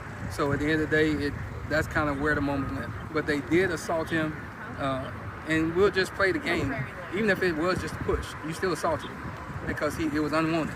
By your own definition and your word of him saying that leave me alone and I'm not going, you assaulted him, period. But they did beat him. And if you look at the, not the photo that Fox 4 put out, because that was one that they actually edited. I have the emails to prove it. But the actual Collin County one, you can see. So there is an edited version of the video. He just said it. See the webs and stuff on his eye. You can see the bridge of his nose is swollen. You can see the webs under his neck. And so that's the reason why they edited the one from Fox and kind of airbrushed it. And you can see they put the locks of his hair that got taken out as well. He said a lot right there. Yeah.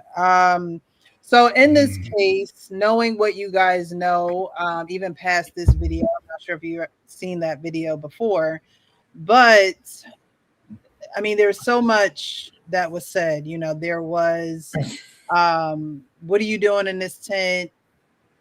Karmelo did say that, you know, if you touch me, see what happens.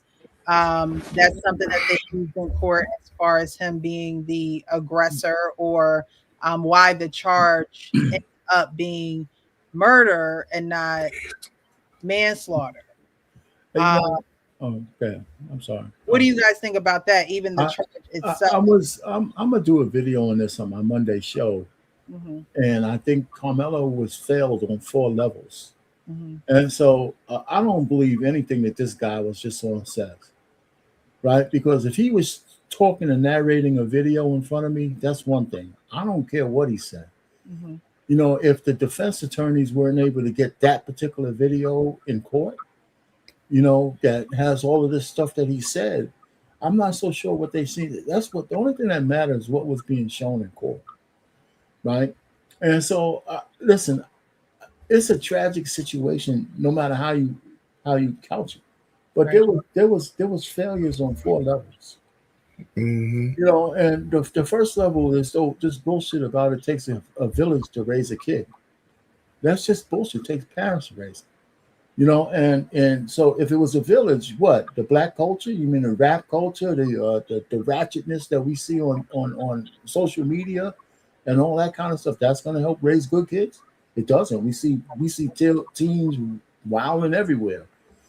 The second level. Well, he has parents. He has. Well, let me get to the second level. His parents. I understand. I think they're not together or something like that, and I got to do some more research for it. But listen, the guy. If for anything else, conflict resolution wasn't at the top of their list, right? It's one thing about teenagers. We understand territory. I don't care what kind of teenager you are. If I'm sitting under a tent that doesn't belong to, maybe I lived in a gang culture, but I wasn't. If I lived in a black space territory, I'm not hanging out in an area where the savage nomads reign. If I'm a Crip, I'm not going to be under a Blood's tent. If we know that there's little rivalries now, it may be true, it may not be true that they asked him to leave before the fight started or all this stuff. And he told them, instead of just saying, you know what, it's raining right now, give me a little bit of time until it calms down and I'll leave. That wasn't, they said his first response was make me. Mm-hmm. You know, if that's true or not, this is the kind of stuff that came out in court. So that means he was automatically confrontational. Now, between two kids, teenagers, right? I don't give a shit how big the other guy was. Around the same age. We're talking about having a fight. Nobody's supposed to end up dead for that. Right. You know, and so what I'm trying to say is I don't even give him a problem for having a knife or whatever in his bag. We live in a culture of weapons. Everybody has weapons. The government sanctions let people have guns and people walk around with knives and all that stuff. So it's not far-fetched for a kid, anybody to have a knife or a gun. You know, I mean, not a gun they shouldn't have, but knives and stuff like that. We live in that kind of culture. We've been at war as a country since 2000. We're talking about killing people. That whole thing about dying and death has been desensitized out of us for a long time. So the parents, I don't know what they taught them and all that kind of stuff. And you know what? They already have so many receipts about, you know, teenage boys. I don't know how much influence his father had on. I know he just popped up after this tragedy, but there's some stories that he wasn't around as much in the formative years, right? Mm-hmm. And so then the third thing was, well, so again, parents, the third one is another level of this. And then, you know, then of course, and I have this written down. I'm just not going to go through the whole thing, but the point really is, I don't think that, his lawyers, right, was the third level. His lawyers was the third level. And their case wasn't too cool. There's no way Karmelo should have came through that court without taking a stand. You know why? Because if there was a chance that he could convince the jury of how afraid he was, he should have had that opportunity to do that. Right. He should have been on that stand. I don't care if the prosecution would have came and tried to rip you apart. Right. You should have been up there and say, here's what I was afraid of. This is what I was saying. There wasn't one person, it was four people around me hitting me. Now, even that might not have justified why he had to kill somebody. Okay? I mean, still, unless he could convince they were choking him and they're going to stomp him out until he was dead. And so the point really is, I don't know if he really meant to stab the guy in the heart. He probably just swung the thing. And most likely it was a bad thing. He would have hit him in the arm, the leg, anywhere else. He just got him in a kill shot. And the truth of the matter is, if he would have stabbed him anywhere else, he would be in trouble anyway, but it'd be a different kind of trouble, right? Yeah. And then the last one is his level. You know, I mean, why be so confrontational as to attract me? Right. It's one of those kind of things. So I'm not saying he should. It's a tragedy all the way around.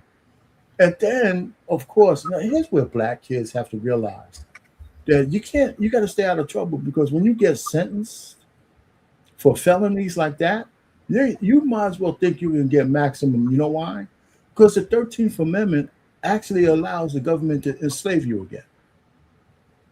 Yeah. And so there's no incentive for giving you a short sentence.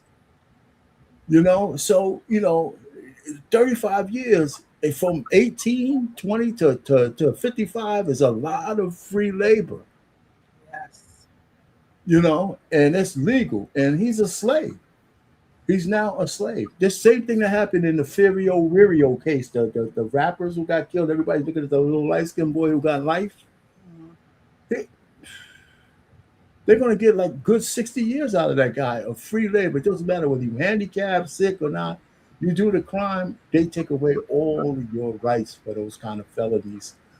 And I'm gonna put all that together and kind of refine that, because it's a tragic situation. But if he had anything that going right in his mind, he should have never got into that conversation with those people in the first place, because he was out of his territory. We all kids know that. Well, he was invited. It wasn't like he just went over there. He was invited. Yeah, but that guy turned. Well, okay. His lawyer put some of those guys on the stand. All the people the defense lawyer put on the stand turned against him. Mm-hmm. Why do you think that's the case, though? Do you think what I'm saying is, if you're a lawyer, you should never ask a question of your own witnesses that you don't already have the answer to. Right. But I mean, it was just a bad situation. We all knew he was going to go down. Yeah. Come on, he was going to go down. And it wasn't an all-white jury either. It was just no black people on the jury. There was actually 3 black women who were educators. They were all educators, right? And they excused them from being on the jury. Yeah, because the women themselves said they couldn't be objective. Right. That's what they said out of their own mouth. They out of their own mouths. They were speaking too much. Black folk, we can't hold water. But here's what they. Why would you say that shit? There was like hundreds of people on the jury pool. They eliminated a whole bunch of white people too, right? And it wasn't an abundance of blacks to begin with, but the ladies on there said, "Hey, I can't be objective." I think there was one brother too somewhere said, "I can't see putting a brother in jail." But the point that everybody missing to me is that, that's all I know. A lot of people are not really connected to education systems, right? That Monday, after that event happened, not event, but after that situation, you know what they did at that school? And probably several other schools? They had an opportunity for those students to go grieve. They had a space where they can go in there and get counseling about their trauma that they just experienced, about and I say that because they're not going to put teenagers through the pressure that they would crazy ass adults. They're not going to do it. Well, what's the point though? The point is, you see how it played out. They were very sensitive on how they questioned those youth. Even when they were caught up in their stories, they still didn't pressure them, because they thinking about the fact that most of them will grow up there. They got families there. They're going to do business there. The families know each other, and they're going to empathize with what looks like them the most. Are you talking about the trial? I'm talking about the trial in itself. I'm talking about the trial. Why would that matter to my defense attorney? But that's what I'm saying. They won't do it, regardless of you, the prosecutor, or the. No, that's not true at all. Why would that matter for your defense attorney? But the defense attorney still is not going to pressure the children. No, that's bullshit. They won't do it.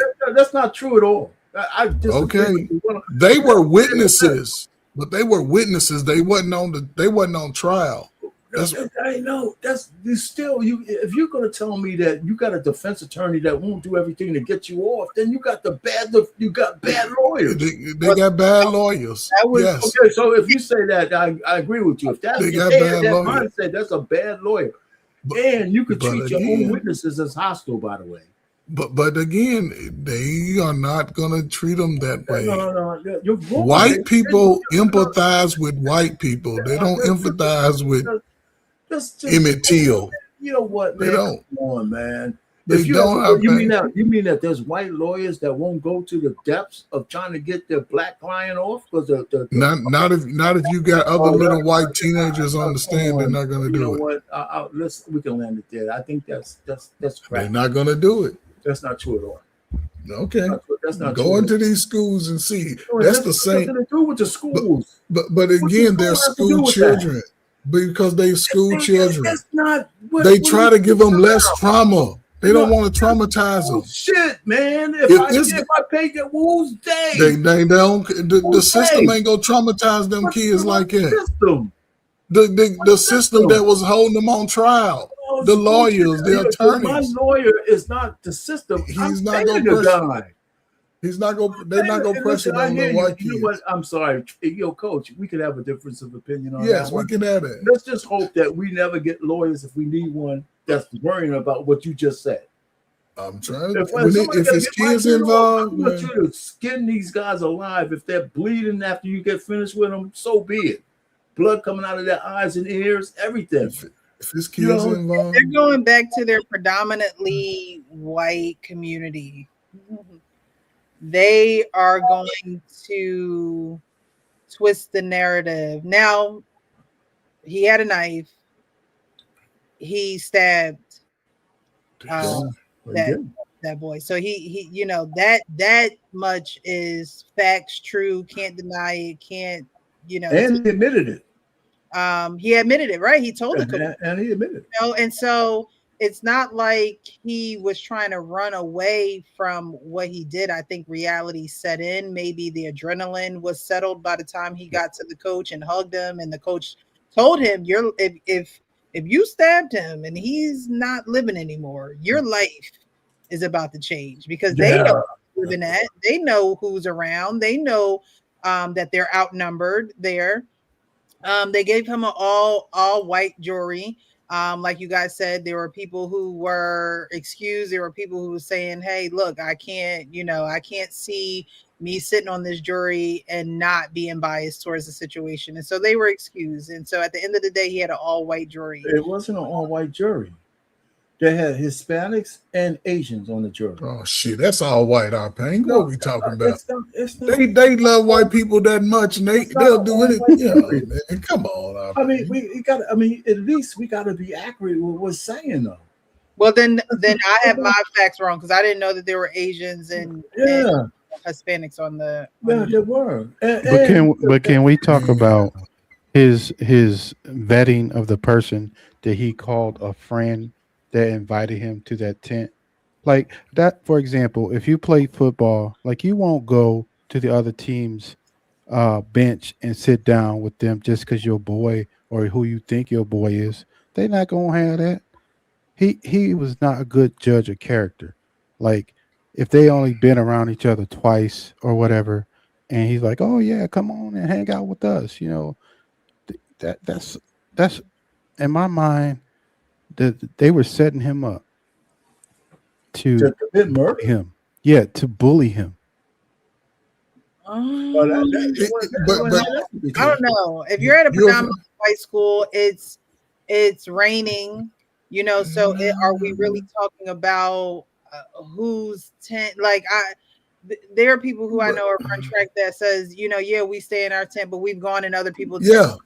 When it's raining, you're really just trying to get out of the rain. There was a tornado warning that guy said in that little video. Right. So that's what makes it scary, because most schools in that region, those kids know each other. Mm-hmm. That's what I'm saying. They know each other, right? Yeah, so if you're in high school sports, you I can invite you to my match or my game or whatever. They do that. When I went to my son's track meet, they all had their little tents. I'm like, oh, they done got fancy. They got tents. I'm like, we ain't have no damn tent.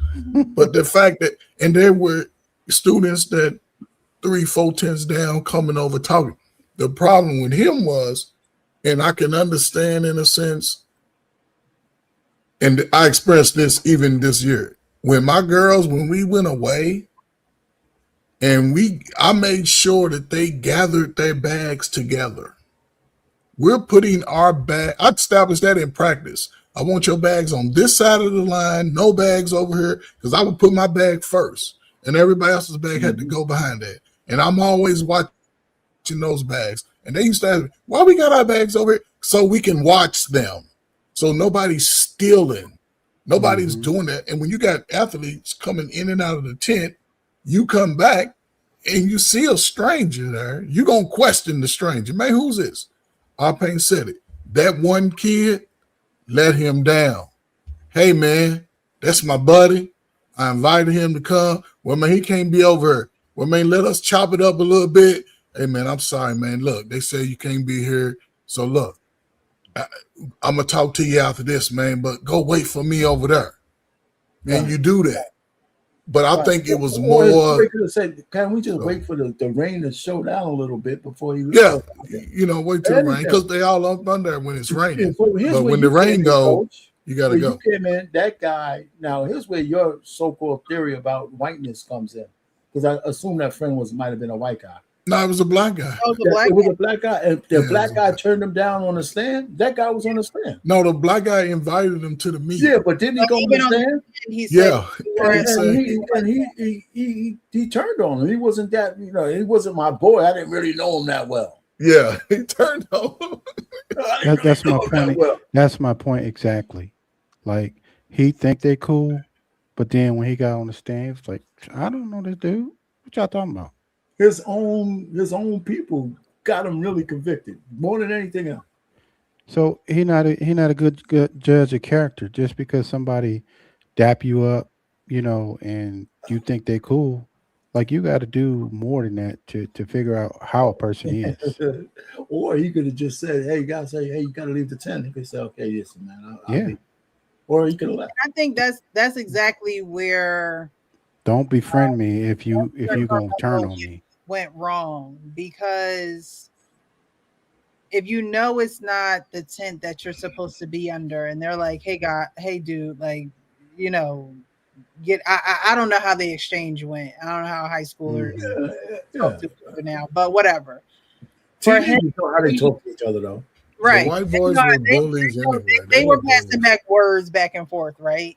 But if they are telling you, asking you to move or asking you to get out of there, and not being able to just clear the area and there be no hard feelings because there is such an open space, you don't necessarily he didn't have a designated area to be in. It seems like he was like wandering, and then plopped himself there because it was raining.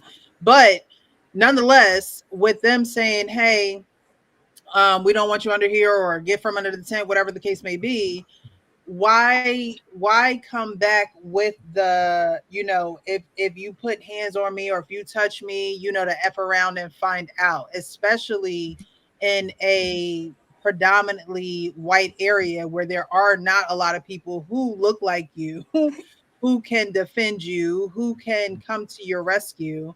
Why escalate it? And I think that, that is something that they took in consideration, the exchange of words that went back between the two of them, on top of him having the weapon in his bag. Because if they had those exchange of words and he was bluffing and he just had his hands in his bag, but then they just end up fist fighting and someone got a black eye, we wouldn't be in this situation now. But he actually had a weapon in his bag to back up the words that he was, These kids don't know how to fight these days. Yeah, but think about this though. That's just what you're saying, right? He had a weapon in his bag. Mm-hmm. If I have malicious intent against you and I see you reaching in your bag, you ain't getting your hand out of there. I'm gonna be on you. And if he had 4 people around him, like this other guy was saying, how did he get time to go into a bag and his first blow be out with a knife wound to a guy's heart? I'm just saying, we hear a whole bunch of stuff. And let me also I can't handle it, but even with the racial thing, you can't, if you're black and everybody else is black around you, if you're sitting in somebody else's area who's not part of your little tribe or block, then they're telling your ass to get out too. And you have a choice to say, I don't care N-words, I'm not leaving. And now you're battling those guys, and they could be all black, or you're going to get up and say, okay, brother, I'm out. So we make it the black and white thing, but teenagers deal with them territorially like that no matter where. I used to play basketball all around the Bronx. Sometimes we had to run before we had to get fights in certain areas just by using a basketball court. You know, so I'm just saying. I mean, we're quick to say, yeah, there's a racial component to everything, but that same scenario is played out every single day in the black community. If you're in a wrong block, old block, you know, and some different, if you don't belong there, if you have blue on and you walk past a red territory. I mean, you know, I'm just saying, you know, and we don't have no consistency in our anger. It's just none. You know, and this guy's gonna go away for a long time. I can't imagine. I'm gonna play this video of what they talk about, what the guy says your life is gonna be like serving the government for the rest of your life. And then if he do get out early, he got a felony. So, like, you know, a lot of people don't hire felons. So, like, you're gonna be, you can get you're gonna have a. Well, just let me finish. He gonna have a tough time finding a job if he don't get like into construction or something like that, because those are the only jobs where they basically and robots are going to be doing it by the time he gets out. Yeah. Robots going to do all that shit by the time he get out. But go ahead, Coach. I was going to say with this, you know, he has a date. What do you mean? He has a date, right? Meaning, you take a life, they take a life. Mm-hmm. And the fact that, again, you take out a young white boy, not even getting a chance to really experience real life outside of high school, and his life is no longer here. And the other guy, they're going to, you know, they're taking the prime of his life also, because he's going to get out. Is it because he's a white boy, or is it because he killed him? No, just because he killed him. Oh, okay. You know what I'm saying? But they're going to take a life for a life. And see, people get caught up. You know, a lot of us are these fake Louis Farrakhan's black folk, right? Because there's crime similar to this. Even in Kentucky, just the other day, a white boy shot his white sister. He killed her. He deleted her. You ain't hear nothing about that. Y'all wouldn't hear it if I didn't mention it. You know what I'm saying? So it's just scary that, you know, people are such an emotional wrecks that, you know, listen, I would have been I'm Karmelo. The way I be itching to slap somebody, I would have fought all of them white boys. They would have talked about me all year. Man, you see the way he was handling them? He fought everybody on the team. But these kids can't fight they these were days, bigger man. than him. Remember, these twins were a lot bigger. Precious. He played football too. It doesn't matter size if you play football against football. Football teams fight all the time. So he understands contact. He understands that physicality because he's a defensive back, and his job is to make sure he's tackling. He's tackling big boys. Yeah, he's going at them. He's got to run through them. So I just think that his parents failed him. One, you gave him a knife without explaining to him the consequences of yielding that knife. And people seem to forget the school laws. Read the student handbook. It tells you specifically. They're going to go by that first. And then if you do something on a school ground that requires law enforcement, they're going to hand you over to the police on a platter. And in their write-ups, because the school has to do an incident report, said person stabbed said person. Said person hit a kid over the... It was a big deal that's similar to this, but it was two black kids in Chicago, and I'll be quiet. They got into a big brawl at this school, Fanger High School. I don't know if y'all ever heard it. Made a big deal out of it. Kids were fighting. One kid, I don't even know if somebody hit him or what. He just picked up this big old plank of wood and swung it down on the boy's head. Died instantly. Wow. Everybody out there that they got on video, including people that, because, you know, people get under pressure, they start snitching. For the next 4 years, they had problems in school. They stopped even letting certain students enroll in other schools. So the fact that, again, this guy's in this situation, he wasn't informed by his parents. You give him, okay, his son, man, listen, man, just go ahead and fight. You know what I'm saying? Just go ahead and fight. I'd rather you get beat up, come home, then we can deal with it in school. We can go to court, sue him, get $25,000 for assault, whatever, but you live. Then his friend let him down in his face. His friend turned on him in his face like, man, nigga, I don't know you like that. After you invite me. You know, this is funny. You're right, though, but, you know, I know we want to keep the racial component in there, but they just sent 4 people down in Florida to life in prison, and they were all 20, 21 for killing a pretty much of a rapper who was a killer himself, a black rapper. They sent 4 guys to spend the rest of their life in jail with no possibility of parole. That's the case just happened. What is his name? Fulio, whatever the hell that guy's name is. Oh, I heard of him. Yeah, this guy has bodies on his name too. He got more justice than any black man I ever know. Right, and the case was meticulous. I mean, meticulous. And they let the woman off. She only got like 15 years or something like that. But she was like one of the masterminds. You know, so I'm just saying, you know, they're starting to put people away forever.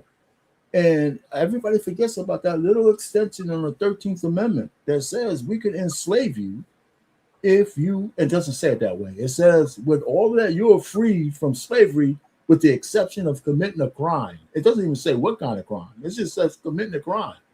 And once you go to jail, you're theirs. So you know, I think they're trying to wake that thing up. So why don't you think they woke it up with Chow and Cyrus? Well, okay, so because he had a great lawyer. Okay, I was gonna say because he had a weapon on him as well. I don't know. He had a great lawyer. Cyrus had a weapon on him because I didn't know that at first. I didn't know that he had a weapon, a gun on him. I didn't know it fell out of his pocket. And he picked it up. And, you know, because you're going to see that interview. When you get a chance, Anton Daniels interviewed the lawyer. And he says a lot of great stuff. You could believe him or not believe him. But the way he talked about how he did the case. And a lot of people get misinformation. They say that the guy got shot in the back. Essentially, the way it was set up, he got shot kind of in the back, but he was pointing the gun. Or he picked up the gun, whether he was pointing, look was in the direction of the man's son. So the man was back there, so his back was like this. So he got shot kind of in the back, but it was on the same side of where the gun was pointing at the guy's son. Now, there's so many things to that case. It's not, you can't compare that case to this one. Right. We wanted to, and let me also say one more thing. There was no Asians there was no Asian men, no Asians on their jury. Mm-hmm. None. And there was 6 blacks on the jury. I think 6 blacks on the jury. I mean, so there we go. I mean, you know, so it's, you know, you can't really compare one to the other, except that Chow had an exceptional lawyer. Yeah, and I think people interpret the law different too. Chow had a record of, I want to say, harassing people that came into his store as well. So I don't understand how that is not taken into consideration, but it also has nothing to do with the matter at hand. But if you continue to allow someone who has an issue with the public, that has a public business, you know, be out here and are reckless, because at the end of the day, Cyrus didn't steal anything. He left the store. He ran away from the store. So because the lawyer can then say, you know, well, Chow is now defending his son, when that's not why they chased him out the store. There's a couple of things, though, Precious. One, and that's why this interview is great. There's no law against chasing somebody. That's one. Two, Here's a key. The young boy, the guy in the store, he actually had no means to buy anything. He didn't have any money on him. He didn't have any credit cards. He didn't have any means to buy something. And so when he was going to try to steal some water, it became stupid because everybody's watching him. And then they asked him to show what he had in his pocket. Couldn't show what he had in his pocket because he had a gun in there. So instead, he ran because he couldn't show him anything, even though he didn't have the water. But because if he couldn't have emptied his pocket because there was a gun in there. So he runs.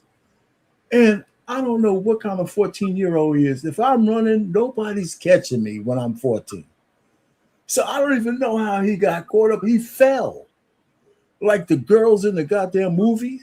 You know, I'm running, until you trip over this imaginary log or some shit like that. How do you fall?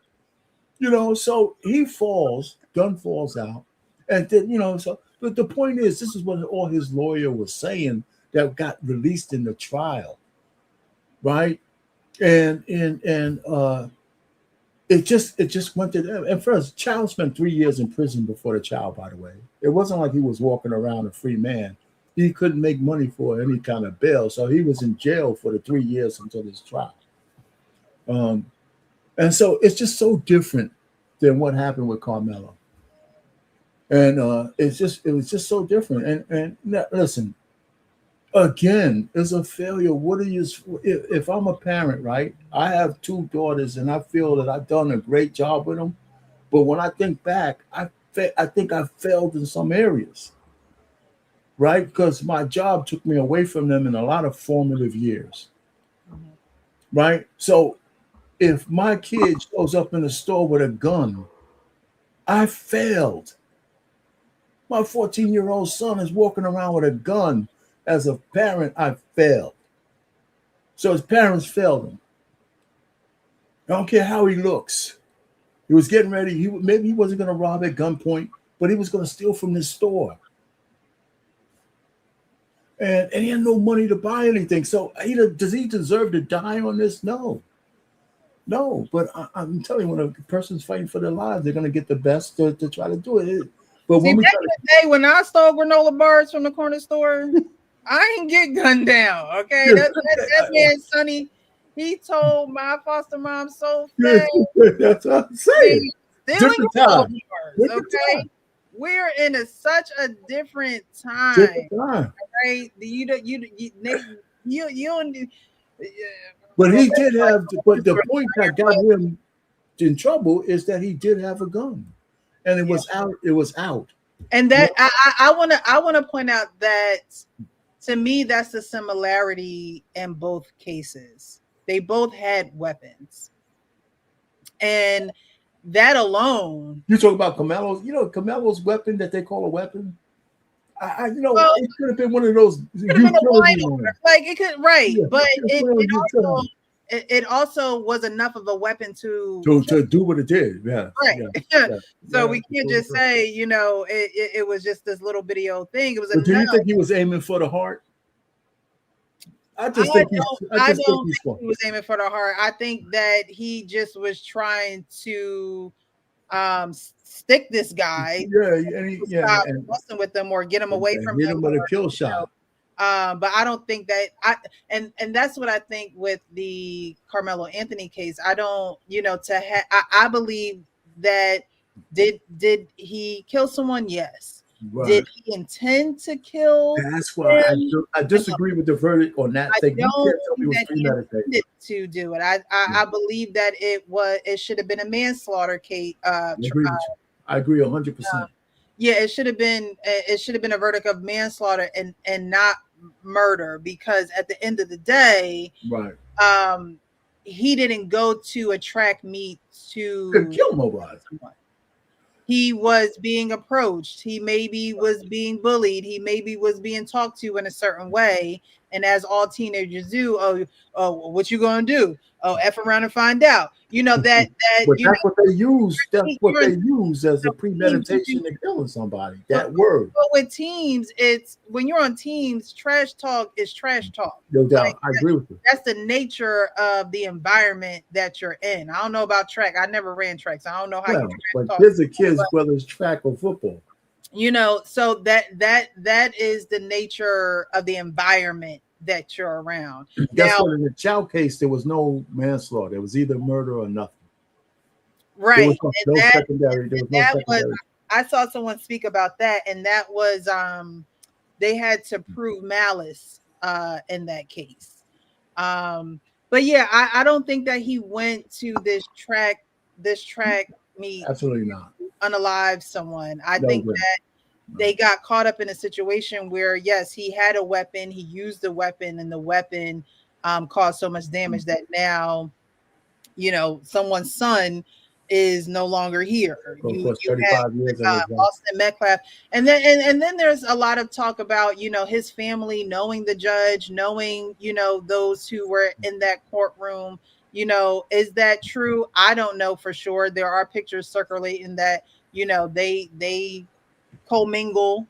They have been commingling. And so I think the story now, or the question now, is, do you think that his family is going to appeal? If they can, they probably will. And if they will succeed in, you know, getting appeal for this. Yeah, they're going to try to appeal, but I don't think it's going to. They're going to have enough to have anything overturned and get a new trial. Listen, even if the judge knew people, right? Because judges are people too; they know people. Right. The judge was not in the jury room. He didn't do anything with the verdict. He just accepted the verdicts. You know what I'm saying? He didn't. I don't know what his. You know, when they give him the last thing to tell you what to look at.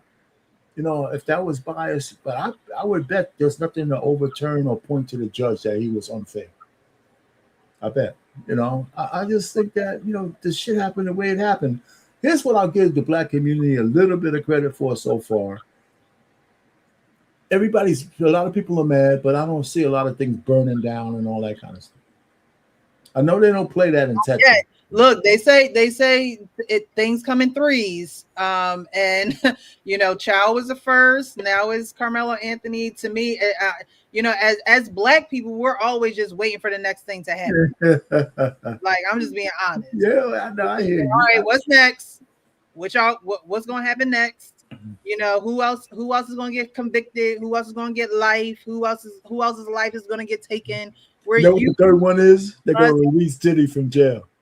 That's probably the third one. He's going to get out soon. I don't know. I think Diddy's getting out this year. He's getting out. You know, he about a half hour away from me in for a test. But yeah, I just think that, you know, this situation of black people getting the harshest punishment is not going to go away.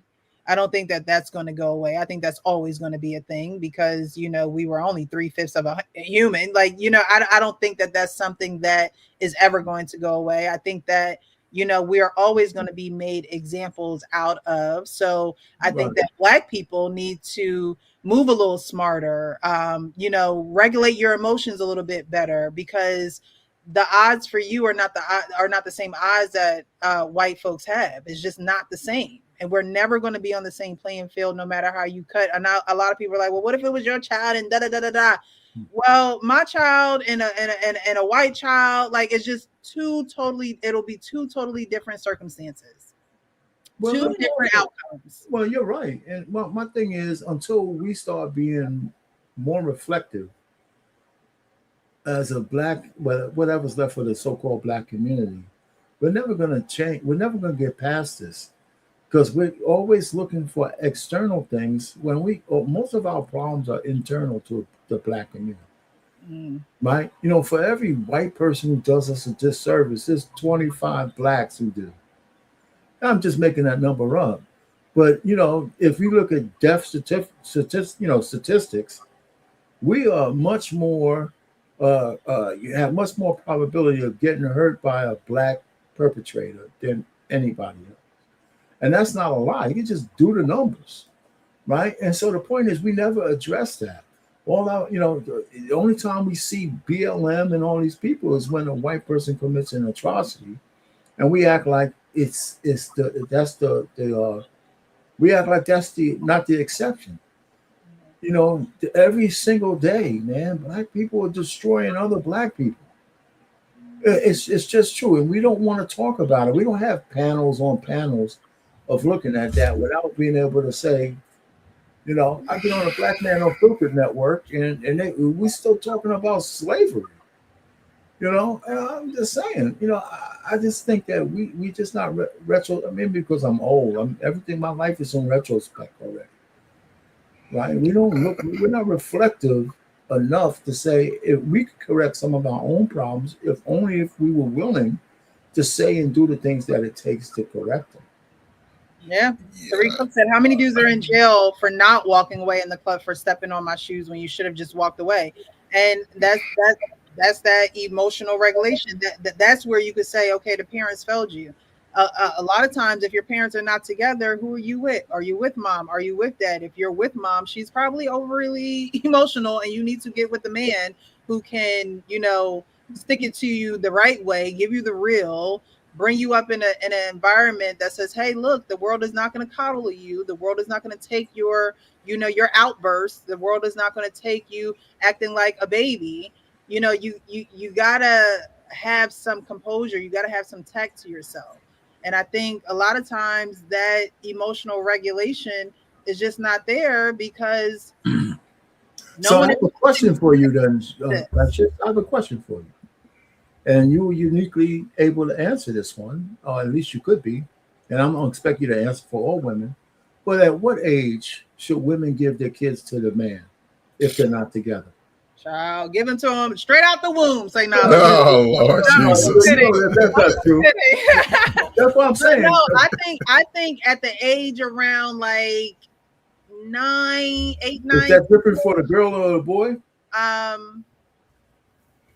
Is it different for a girl? Yeah, it's the age. Should a mother give a son to her father, right? To his father, right? Listen, I don't want to just be sexist that way because I think the boy should go to their father. But is it different age or when a girl should go over to the father than if it was a boy? Or is it the same age? I would say a little different. Or should the girl just stay with the mother? I don't think that's a great. A girl needs her father as well. So that's why I'm asking if the age is the same. Yeah, I would prefer it to be a little different.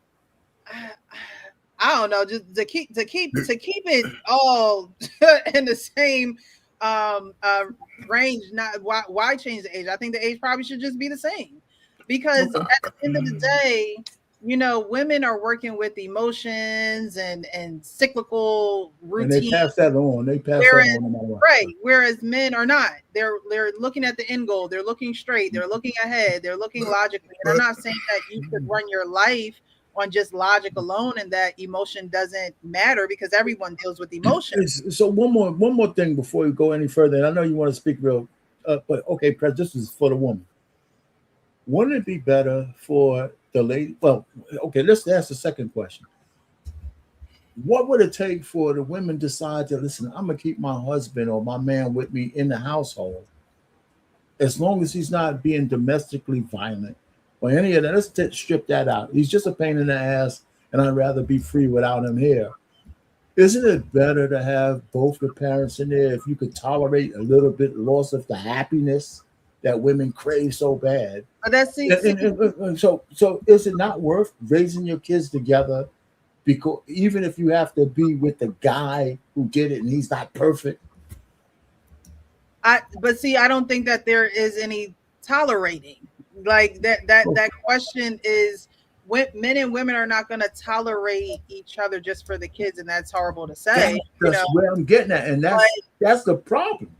Right. That I mean, you have people that are like, I'm gonna stay for the kids, right? And then you have people that is like, no, we're gonna co-parent because if how well is co-parents working out? Look, co-parenting can work when people are mature enough to make it work. I know it can work. The thing is, people don't want to grow the hell up. They don't want to grow up and say, you know what? I'm an adult. I made an adult decision. And now I have adult. I don't want to say consequences, but responsibilities. And I need to put my feelings and my emotions aside to be able to handle my responsibilities, a responsibility that had no say in the matter. I think that's the thing. People can't get out of their own way. They can't get out of their own emotions. They can't get over their own anger. They need professional help. So putting them together in a house is not going to help the child if the two people involved don't know how to get help or don't know how to help themselves. I don't think that that's the solution. Well, okay.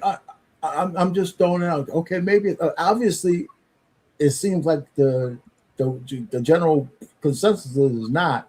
I know people say stay together for the kids. I think that's when you're already married and you want to leave and you just like, you know what? The kids only got about, look, okay, I was raised in a house with mother and father. All right. I heard the threats of I'm leaving and da-da-da-da-da. Like, no. You know, those so that only works well on a marriage. Who are like, I want a different life, or I don't like the life I have, but I'm going to stay for the kids and this and that. Like, that's what that's for. These people who are having kids out of wedlock, they don't have no intention.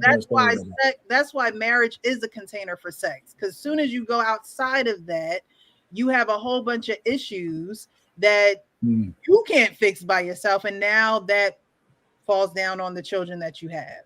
And now you have a society of unemotionally regulated children because two adults couldn't get it together.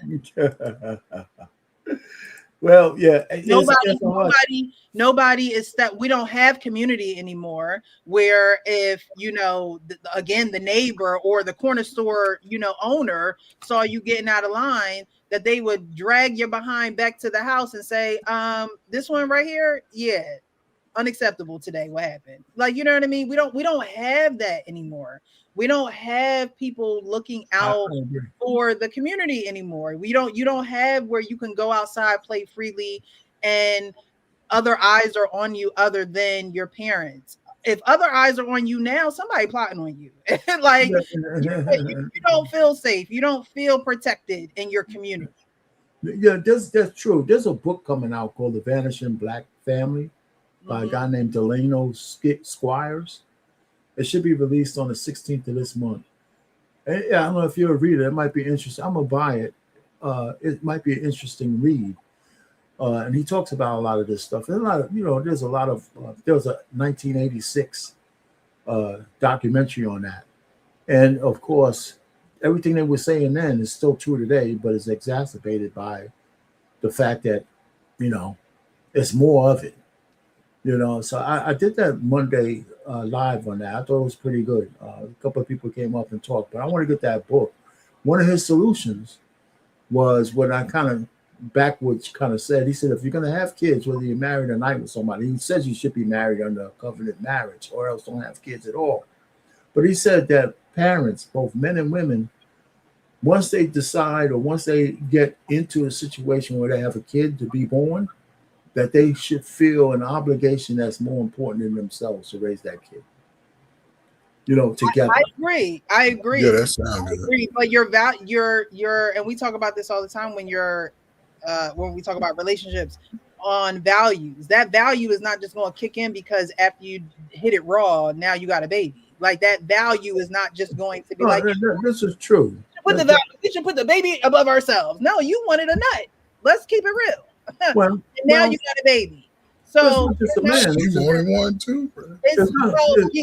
When I say you, the you is plural. Okay. No. I'm with you. But let me ask you this though, Precious. And I don't want to act like we're gonna put your situation. Just generalize it. Yeah. What I'm saying is this. I believe that there's people who didn't have any intention to get married. They had a kid and they decided that we're going to give this a shot because we have a kid together. Okay. That's how it probably used to be more often than it is now. Mm-hmm. Right? Because you it's almost the taboo back then. They had the shotgun weddings and all that kind of stuff. And maybe they worked out, maybe they didn't. And sometimes when you like a person and you get pregnant, there's sometimes, you know what, love can build from having a shared experience like a kid, right? Especially if you like each other a little bit, right? Even though you didn't intend to get married. That happened a little bit more in the past than it does now because it's so easy to walk away. And I just think the receipts are in this. Some people co-parent well, but it really doesn't work. Not in the grand scheme of things, because we have all kinds of receipts that says it doesn't work the way it should. Because I think that being a good parent together, and it's not everything, because you don't catch everything, right? It's that a lot of parenting is through serendipity, by being in the right place at the right time. Seeing what your kids are doing in real time. And if you're not together, what you might miss as a woman or I might miss as a man, if we're together, we might be more likely to catch those things that we could correct because one of us, we're both watching. Yeah, but I mean, and it's not even that's not perfect, by the way. I was gonna say people work, people like you know, you still not gonna catch everything. So it's all probabilities and chances, though. The chances go up. Yeah, definitely. You're right. The chances definitely do go up for you to catch more. Yeah. When you're with someone. Yeah.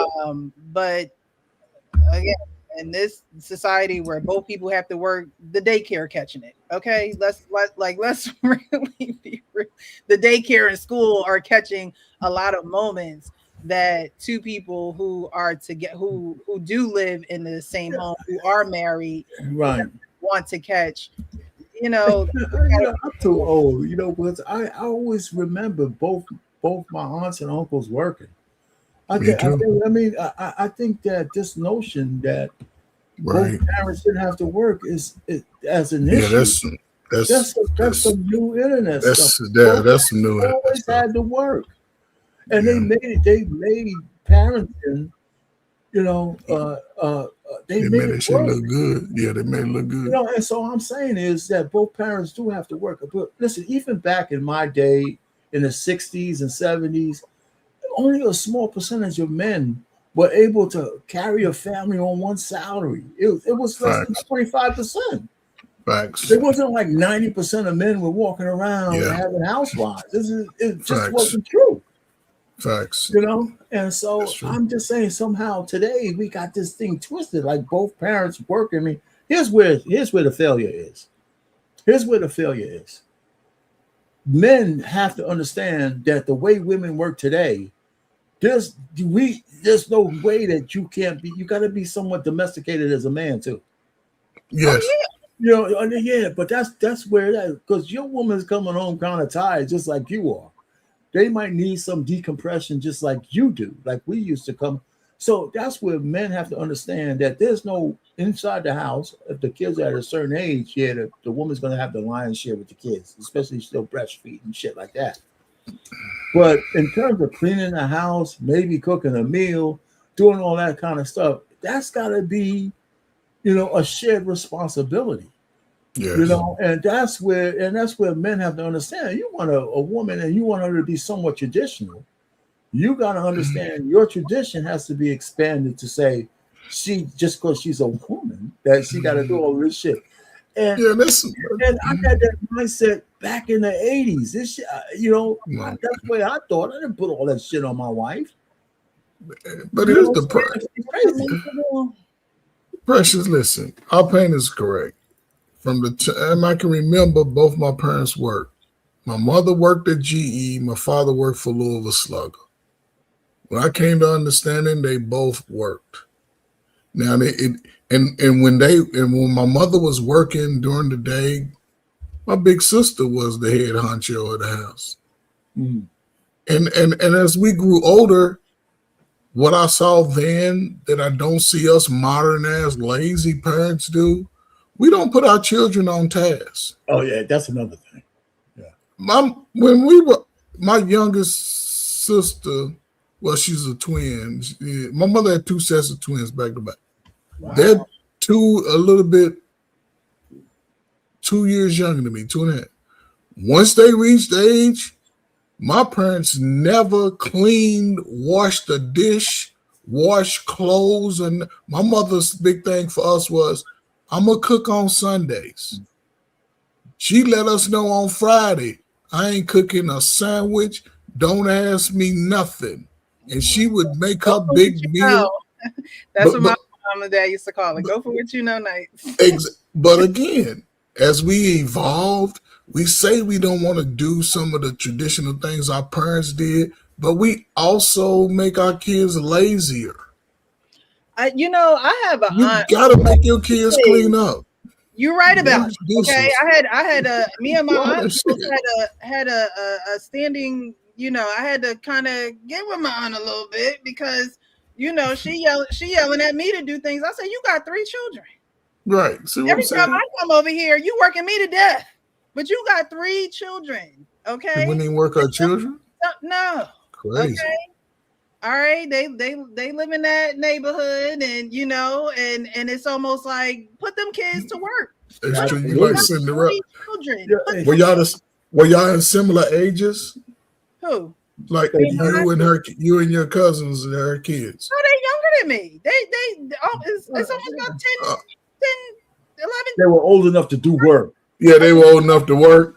Get out there, get them chairs and tables, and get this party, because this your house. I'm a guest at your house. That was true. You like Cinderella. My daughter used to help me. No, you're right. There are some parents who want to spoil their kids and give them everything, but then they want to work everybody around them or expect the adults to do the work. And I grew up in a household like that too. My dad didn't lift a finger. Okay, not at all. I ain't never seen my father clean my brother nothing. and my mom. We hung the pictures. We did the yard work. We did the dishes. We did the laundry. We did all of those things. And so working has always been in our repertoire of family. There is no you're spoiled. There is no you can have whatever you want. No, you got to work. That's why I said at the beginning of this live, you don't work, you don't eat. That's how I grew up. The only person that and even my dad worked. He worked for us to be able to have everything that we needed. And so, nowadays I don't understand why parents don't give their children tasks. I don't understand why they not washing dishes, folding clothes, cleaning. Like I don't understand that, and I never will. Well, because we don't have enough. Well, first of all, I mean, our parents' situation is pretty bad, right? Where there's 2 parents in a household with kids. We're down to like 25%. So that's not great statistics. But it's true. I mean, a lot of the stuff that we talk about like it's new today is not new. Like my daughter's, my youngest, she used to help me cut the lawn. We cut the lawn together, right? She had her task, I had my task. She was out there. I wasn't going to be out there sweating by myself. She was out there doing the things that I made extras, like washing my car. When I wanted a little allowance, I said, "You wash my car, I'll give you some money for that." So that's what she did. Like when her older sister's 7 years older, I said, "Listen, if me and your mom wants to hang out, I'm not paying for you to babysit your sister. You just watch my kids. You'll be fine." But for other things, I would give her a couple of dollars for. So, but as far as washing their own clothes and cleaning their own room and all of that kind of stuff, and making their own bed, that's all on them. After they got age enough, I don't see why parents didn't think that's the way it is. And I think that's part of the modern day problem we have. Yeah. With men and women, this whole bullshit that we talk to each other on social media. If you want a wife and a man wants a wife and a woman wants a husband, if you actually want those things, it's just a conversation away. If it's a courtship away, and you just got to get it straight. Listen, none of us are the roles in the house. The only role in the house, and this is my own man thing, is that the absolute leadership of the home has to be the man. And not because he's the woman is lesser. I said there's instances where me and my wife can both be right about something, and we need to get something done. I have my way to do it. Sometimes the women not only want the man to do it, but they want to tell him how to do it. And then we get into an argument that I'm doing it this way and not the way you want me to. That's where shit breaks down. And the man has to say, "Listen, if I'm responsible for getting something done, I need the authority over how to do it. And this is where I want you to sit your ass down. And if I fail, then we can revisit that and I'll have to fix it. But you need to sit your ass down." And for some men, you need a woman to understand that sometimes we can't debate everything.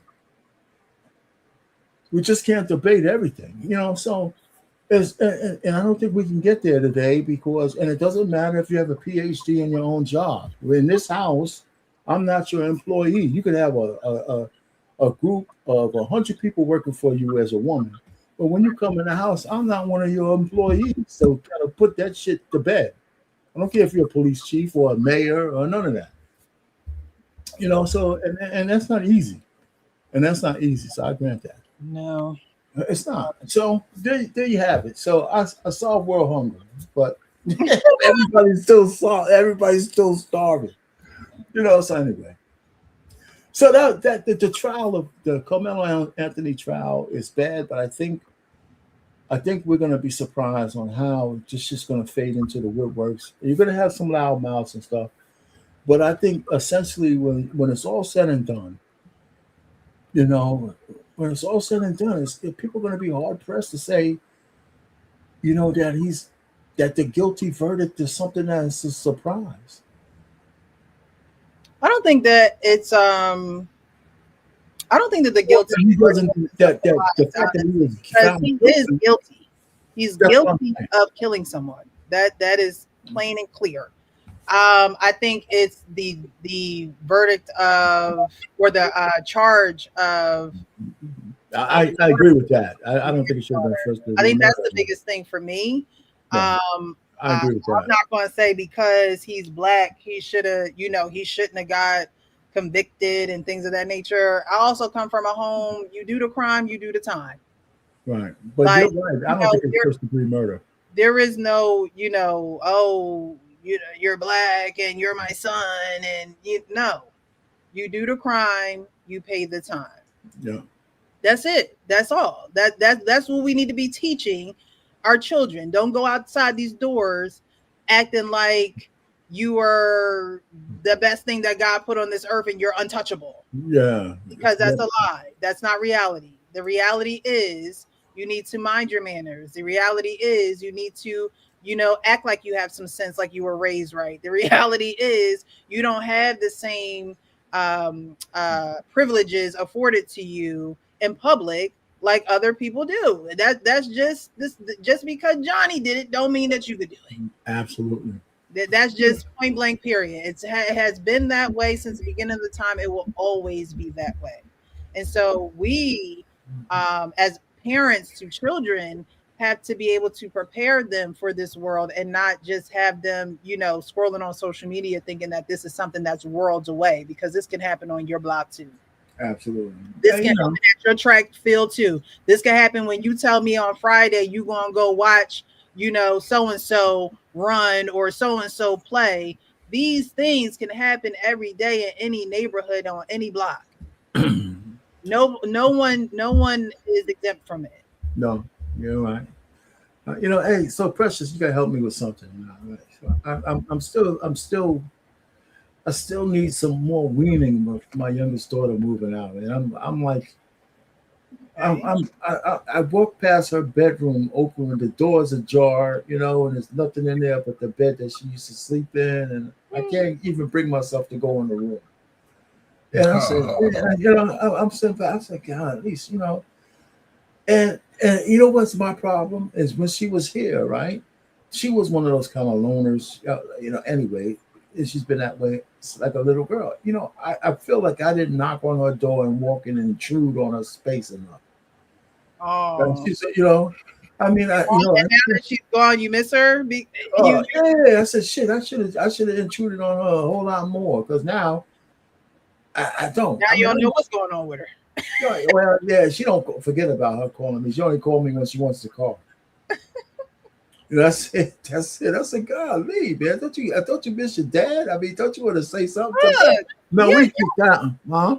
So I think sometimes parents forget that y'all were our age as well at some point in time. No. I do. That's the only thing that saves me. And there were times where you went off and you did your thing, and your parents or your aunts, I know you were raised with like aunts and things of that nature, There were times I didn't hear from you. There were times I didn't see you because you were becoming. You know how much. Let me say, my aunt did ask one day. She didn't give a shit when I called or not. You know, just I see you when I see you. Exactly. So that's why it's important. We talked about this before in the men's panel, probably years ago at this point, because we've been doing this for a while. But that's why it's important to have those daddy-daughter dates and those family meetings and the time where you actually do facilitate that togetherness, because when they out. When they got plans, they got plans. We were just together on our birthdays. You know, we had a nice time out and all that. And I'm over here. That's why those times have to be cherished. But you know, it makes parents think, especially when you become empty nesters, totally empty nesters, right? It makes you think like, what could I have done better? Could we have had these conversations? Could we have done this? Could we have done that? Yes. And when they say that the time goes by fast, you know, there were 7 years in between your oldest and your youngest. So you had a span of time where it was just like, y'all still had a kid in the house. Like y'all was still going through the thick of it, even though the oldest was older, doing her thing, working. When she was in college, you still had that in high school. I don't know. Or maybe you need to get her picture and put it on the dresser in the room or something. I do have the pictures. I got her pictures. Hey, listen, I called her today. You know, she was at work, and I was just happy she answered the phone. You know, shit. You know, so we're gonna talk. We talk. First of all, it's not like we don't talk. You know, I mean, you know, we talk business and we got some stuff in common. So we talk some business and we talk those kind of things. But I'm just saying, I'm just like, I say, golly, I tell her, I said, listen, I'm not trying to intrude. I'm still going through my weaning process. You know what I'm saying? She just chuckles and shit. You know, I wonder if my parents miss me and my brother being in the house. Like, my wife, man, my wife is like a rock. I look at her and say, don't you miss the kids? They're grown up, man. But I said, God, you're a regular rock, man. God damn. No, you know it's reality. So what, man? I'm having trouble. I'm having trouble with the reality, especially my young daughter, man. You know, it's not that she's that young. She's 27 now. She's almost 30. Good, I know. Oh my gosh. I know, but she was here until just like 3 months ago. You know? But it's good that you feel that way towards man. Because at the end of the day, they always going to be your babies, right? She's almost 30. You're older. And my older one is up there, you know. So you know, so at least you still look at them and say, I miss y'all. Like, you know, come around. Actually, you know me, I want them to be married, but you know, they live in this time frame. Yeah. They live in this time frame. You know, especially on YouTube, you know, people want to blame the single people for being single, but you know, at the end of the day, they gotta have somebody to be married to. And yes, times change, and they're just not the way that they used to be. And so, you know, you have to pick wisely amongst what is going on. You gotta be in the area to find them. Yeah, you know, so that's the point. You know, and I don't know all this. I mean, whatever is going to happen with them is going to happen with them. They're adults, you know. So my church just got a new pastor, right? And so he's like 32, and he's not married. I said, shit. I told my wife, I said, well, you know, shit, you got a daughter over here. She said the first thing they said was, don't be trying to get him married to one of your kids. I said, that's the worst thing I ever heard anybody tell you. Right. So, why shouldn't your kid want to marry somebody who's the pastor or somebody who's free, single, no children, and he got a future? And we're going to tell people that he's the one who's off limits. Why? Because people are selfish and they want the pastor to themselves. And I told my wife that. I said, what are you talking about? I said, we want our kid to marry some damn lug nug kind of asshole from the street other than the pastor of the church? What are you talking about? It's funny you said that. I'm going to give y'all a story about my life. So in high school, I actually dated a pastor's son, right? Okay. And ironically, now my dad is a deacon at his father's church. Okay. Crazy. But when we were in high school, we were in marching band together. So we spent a lot of time together. We, you know, did competitions. We were always on the road and things of that nature. But I just thought how funny it was, like when we dated in high school, we went to prom together, how my parents were always, I didn't go on my senior trip. One day the sports advisor would come and be like, oh, your parents said you could go. Then it's like, oh, no, you can't go. And oh, you could go. Oh, no, you can't go. That was an emotional seesaw my senior year. But when we dated, it was just like, it was like they accepted that we dated, but it was almost like they didn't want us together. And I'll never forget, he went off to college. He went to Princeton, smart guy. Again, dad is a pastor. It's almost like if I could have chose anybody, I would think that this would be the guy, like, right? Like the right guy. And I remember I had invited him to church. Jesus, can't do nothing. Invited him to church. My dad's like, well, church is not a meeting place. And da-da-da-da. That's what I thought church was. You know, we all meet at the church, but whatever. Long story short, he ended up going his way to college. I ended up going my way because my parents were really strict too. Because I didn't really do anything. But I'll never forget, he wrote a letter saying how my parents were the reason why we're not together. And man, that's terrible. I agree with him because at the end of the day, if you're going to want your children, especially if you grew up in a church, right? Especially those folks who grew up in the church know what I'm talking about. If you grew up in the church, and they always say, well, the pastor's kids be the worst kids, but I'm not going to say his name, but there was nothing bad about him. You know what I mean? He was a drum major in the marching band. We were in marching band together, top of the class in grades and things of that nature. And I'm like, yo, y'all really cock block. Like, but now you want to be the deacon at his dad's church? But you know what? It's a mindset. I think when I talked to my wife, I was kind of half joking, but her reaction told me that her head was, I said, listen, I mean, I'm not like 100% serious because there's no connection. She said, my daughter knows the pastor. They're around, my daughter's a little bit older than me, like a year or so. So they did something together. I said, wait a minute, they know each other. I said, well, and she's single. She don't have no kids. He's single. They don't have no kids. What's so better match? What are you talking about? Now, not that it would happen because he would have to be interested in her and she would have to be interested in him. But I said, if we ain't trying to pair our kids with somebody who's going forward like that, then what do we do? Who you want to put with, right? I said, what are you talking about? She said, well, they were saying that I said that there's some deacon, some guy who telling them, hey, don't now this young guy, don't be trying to endear him to your kids. I said that guy's an idiot. If he said that, he's an idiot. She got mad at him. And that's how the church. So that's how the church keep young kids single. And I'm just going to be honest and put it out there, world. You can hear me. I don't care.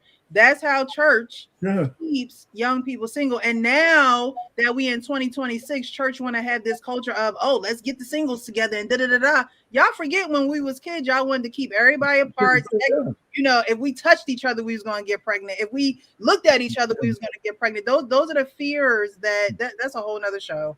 Those are the show that they instill in you with your kids. But then when you older and you single and they want you to be married and then successful relationships, now it's like, oh well, why aren't you married? It was a viable candidate back when I was a senior in high school, and now look this guy talks about this in this book that's coming out, The Vanishing Black Family. That's true. He goes through that. He got a whole chapter on that kind of stuff. That's why I want to read it, because I know some of that stuff.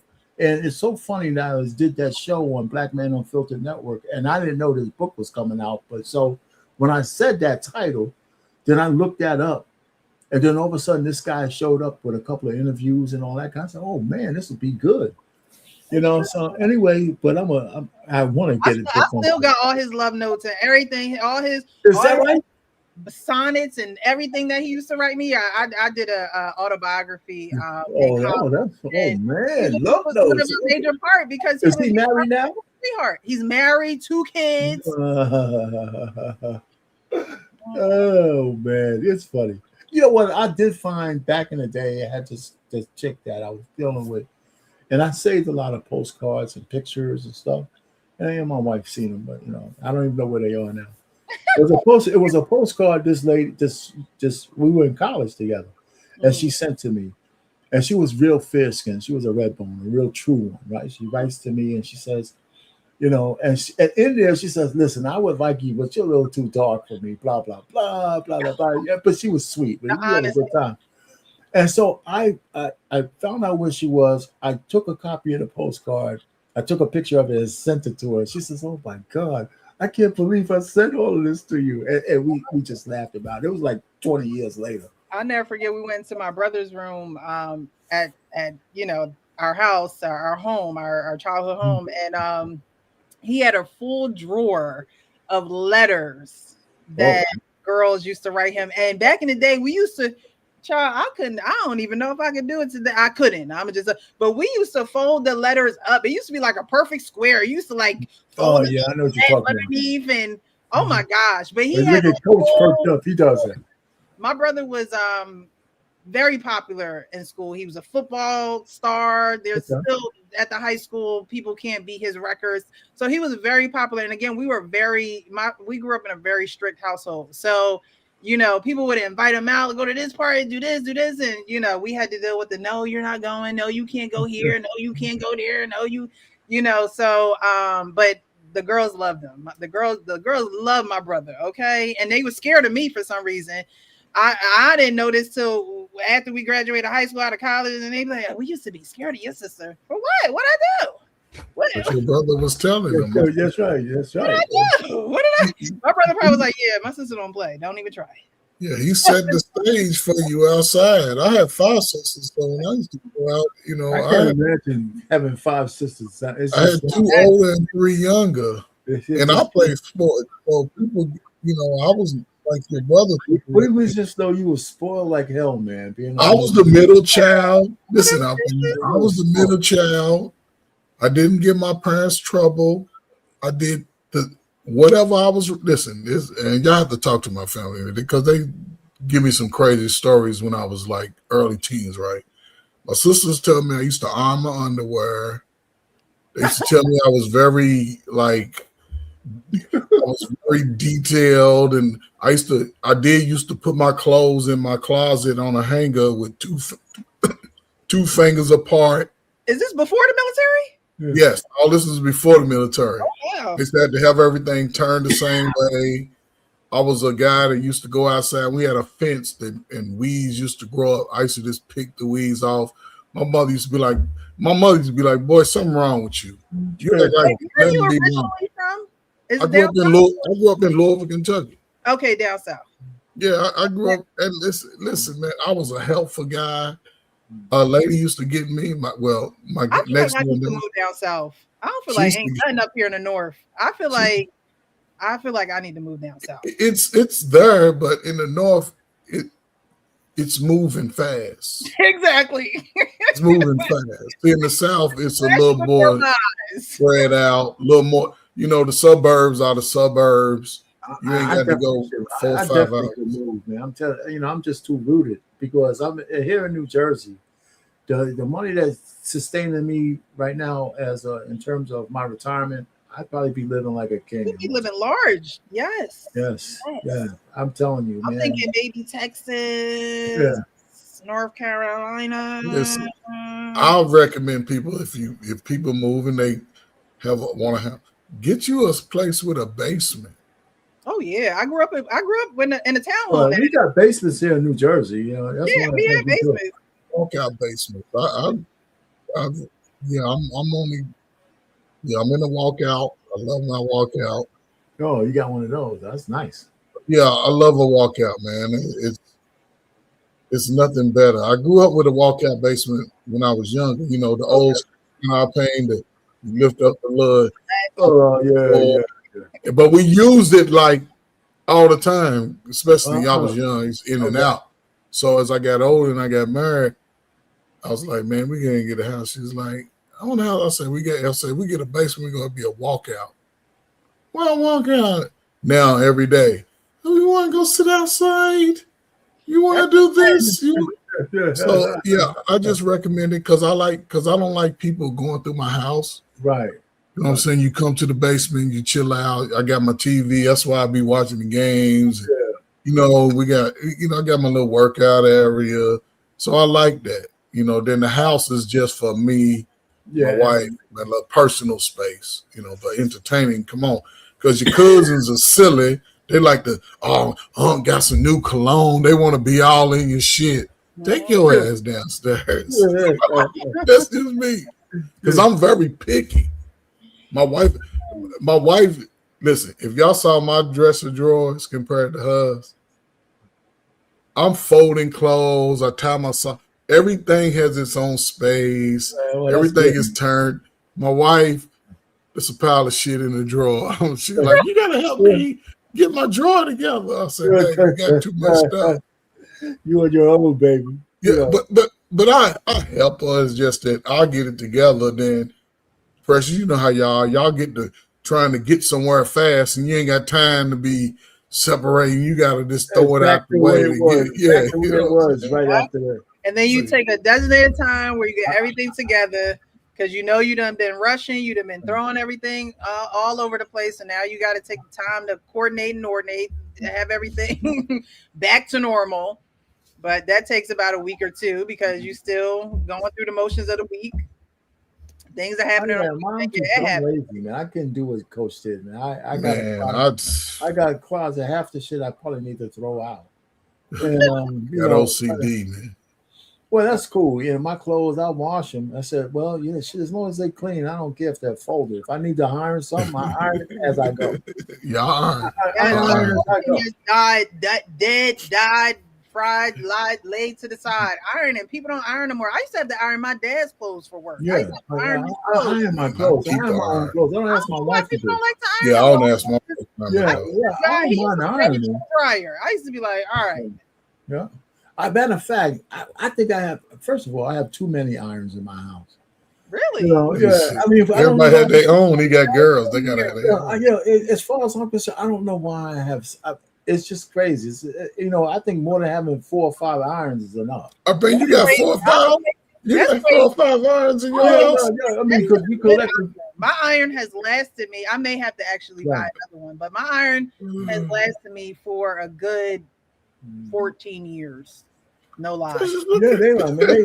I mean, I got nice heavy duty. I don't even want. I'm almost like I don't want to get another iron, but it got the stuff on the bottom. Maybe I can clean it off. Maybe I can get. Yeah, you got to clean it with take salt and lay it on a sheet of newspaper or something, parchment paper, and just go over and steam it. Hit it with the steam. I love that iron. I've had that iron. Oh my gosh! I think.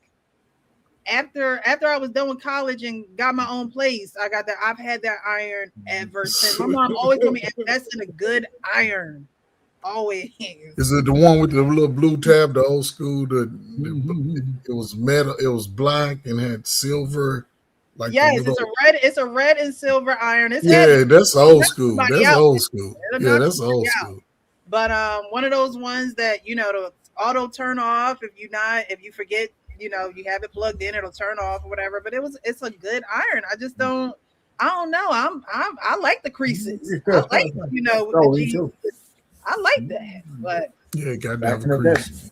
Well, anyway, so was that the last video? That was it. Yeah, we're gonna get up out of here. It was good chopping it up with you guys. Yeah, this is a good show. I mean, it was fun. I was glad. I was saying that she's not canceling tonight, is she? Oh no. No. Hey, I did my show tonight, my sports show. I was like, I had the president when he fell asleep at the game. I couldn't stop laughing. I said, "Well, listen, if I'm 80 years old and the world is shoulders on I should be able to fall asleep where I need to." If that probably was the first time he was sitting. It's 3-1. I pain. It's 3-1 now. It's 3-1. The Knicks came back to win. Yes. Get out of here. The largest comeback win in NBA history. I had it right here. I'm talking to you guys, distracted me and shit. Oh, man.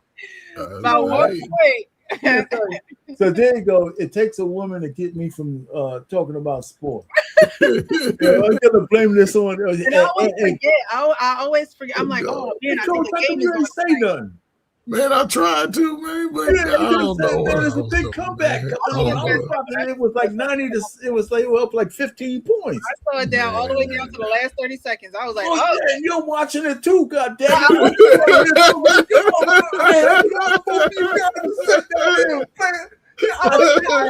had the channel on, but I stopped watching. I wasn't watching the game itself. I was just Precious stuff. Yeah, you was watching. It's over. It's over. It's over. Hey, you know more details than me. I played basketball in I mean, all the way from the 4th grade all the way up to the college level. Oh, but I don't watch basketball on TV. It's the crazy. And my brother's the same way almost with football. Like he'll watch football. We gotta get you in the WNBA.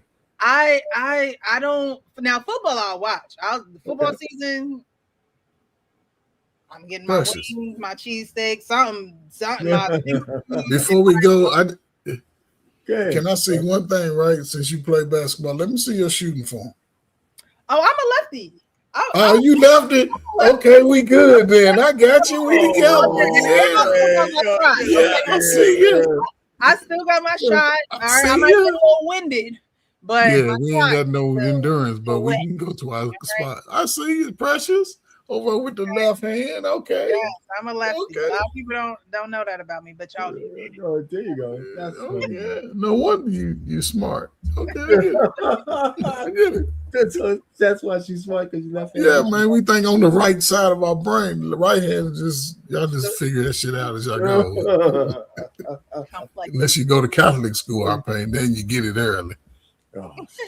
The Black and Decker old school. I think, is it a Black and Decker? It might be. No, is it a Black and Decker? I don't know. Yeah, it might be a Black and Decker. Might be. Is that right? Oh man. But yeah, like I'm gonna have to clean it, because buying another one don't. Yeah, but you could definitely get that stuff off the bottom of it. And that wasn't even me. That was my daughter. I'm like, what you do to my hair? Just make sure you start pouring the water out when you're not using it. Just pour the water out. Yeah. But tonight was a good show, guys. Thank you so much for joining us. Like I said, next week, if you are free on a Tuesday at 9, I will have a panel for the Adoptee Foster Show. We talked about all things adoption, foster care, adoptive parents, and adoptees. So definitely tune in. But we'll be back next weekend. It ain't no holiday or nothing, right? Let me make sure. Next week, Wednesday is the 17th. And the 16th is when we will do the panel. I may not be on next week. Next Wednesday. Yeah, I might be traveling on the road, so I may not know. Okay, well, safe travel. Or maybe on my phone. Yeah. You'll be missed. But yeah, we'll be back. And of course, I always drop the link. I don't know if it pinned the link to the chat. I see it down here in my chat on the on the unpinned message. So I guess it is pinned to the chat. But I always drop the link for anyone who likes to join. But tonight, I think we were just so engulfed in conversation that I dropped it for Coach Ferg because I saw your comment. But just know anyone can join the channel. I mean, join the chat. As long as you're respectful. Disrespectful, you're getting kicked out. That's my only rule. But tonight has been great, guys. Y'all know what I say. Be real with yourselves so you can be real with everybody else. We'll catch y'all next week. Bye. Bye-bye.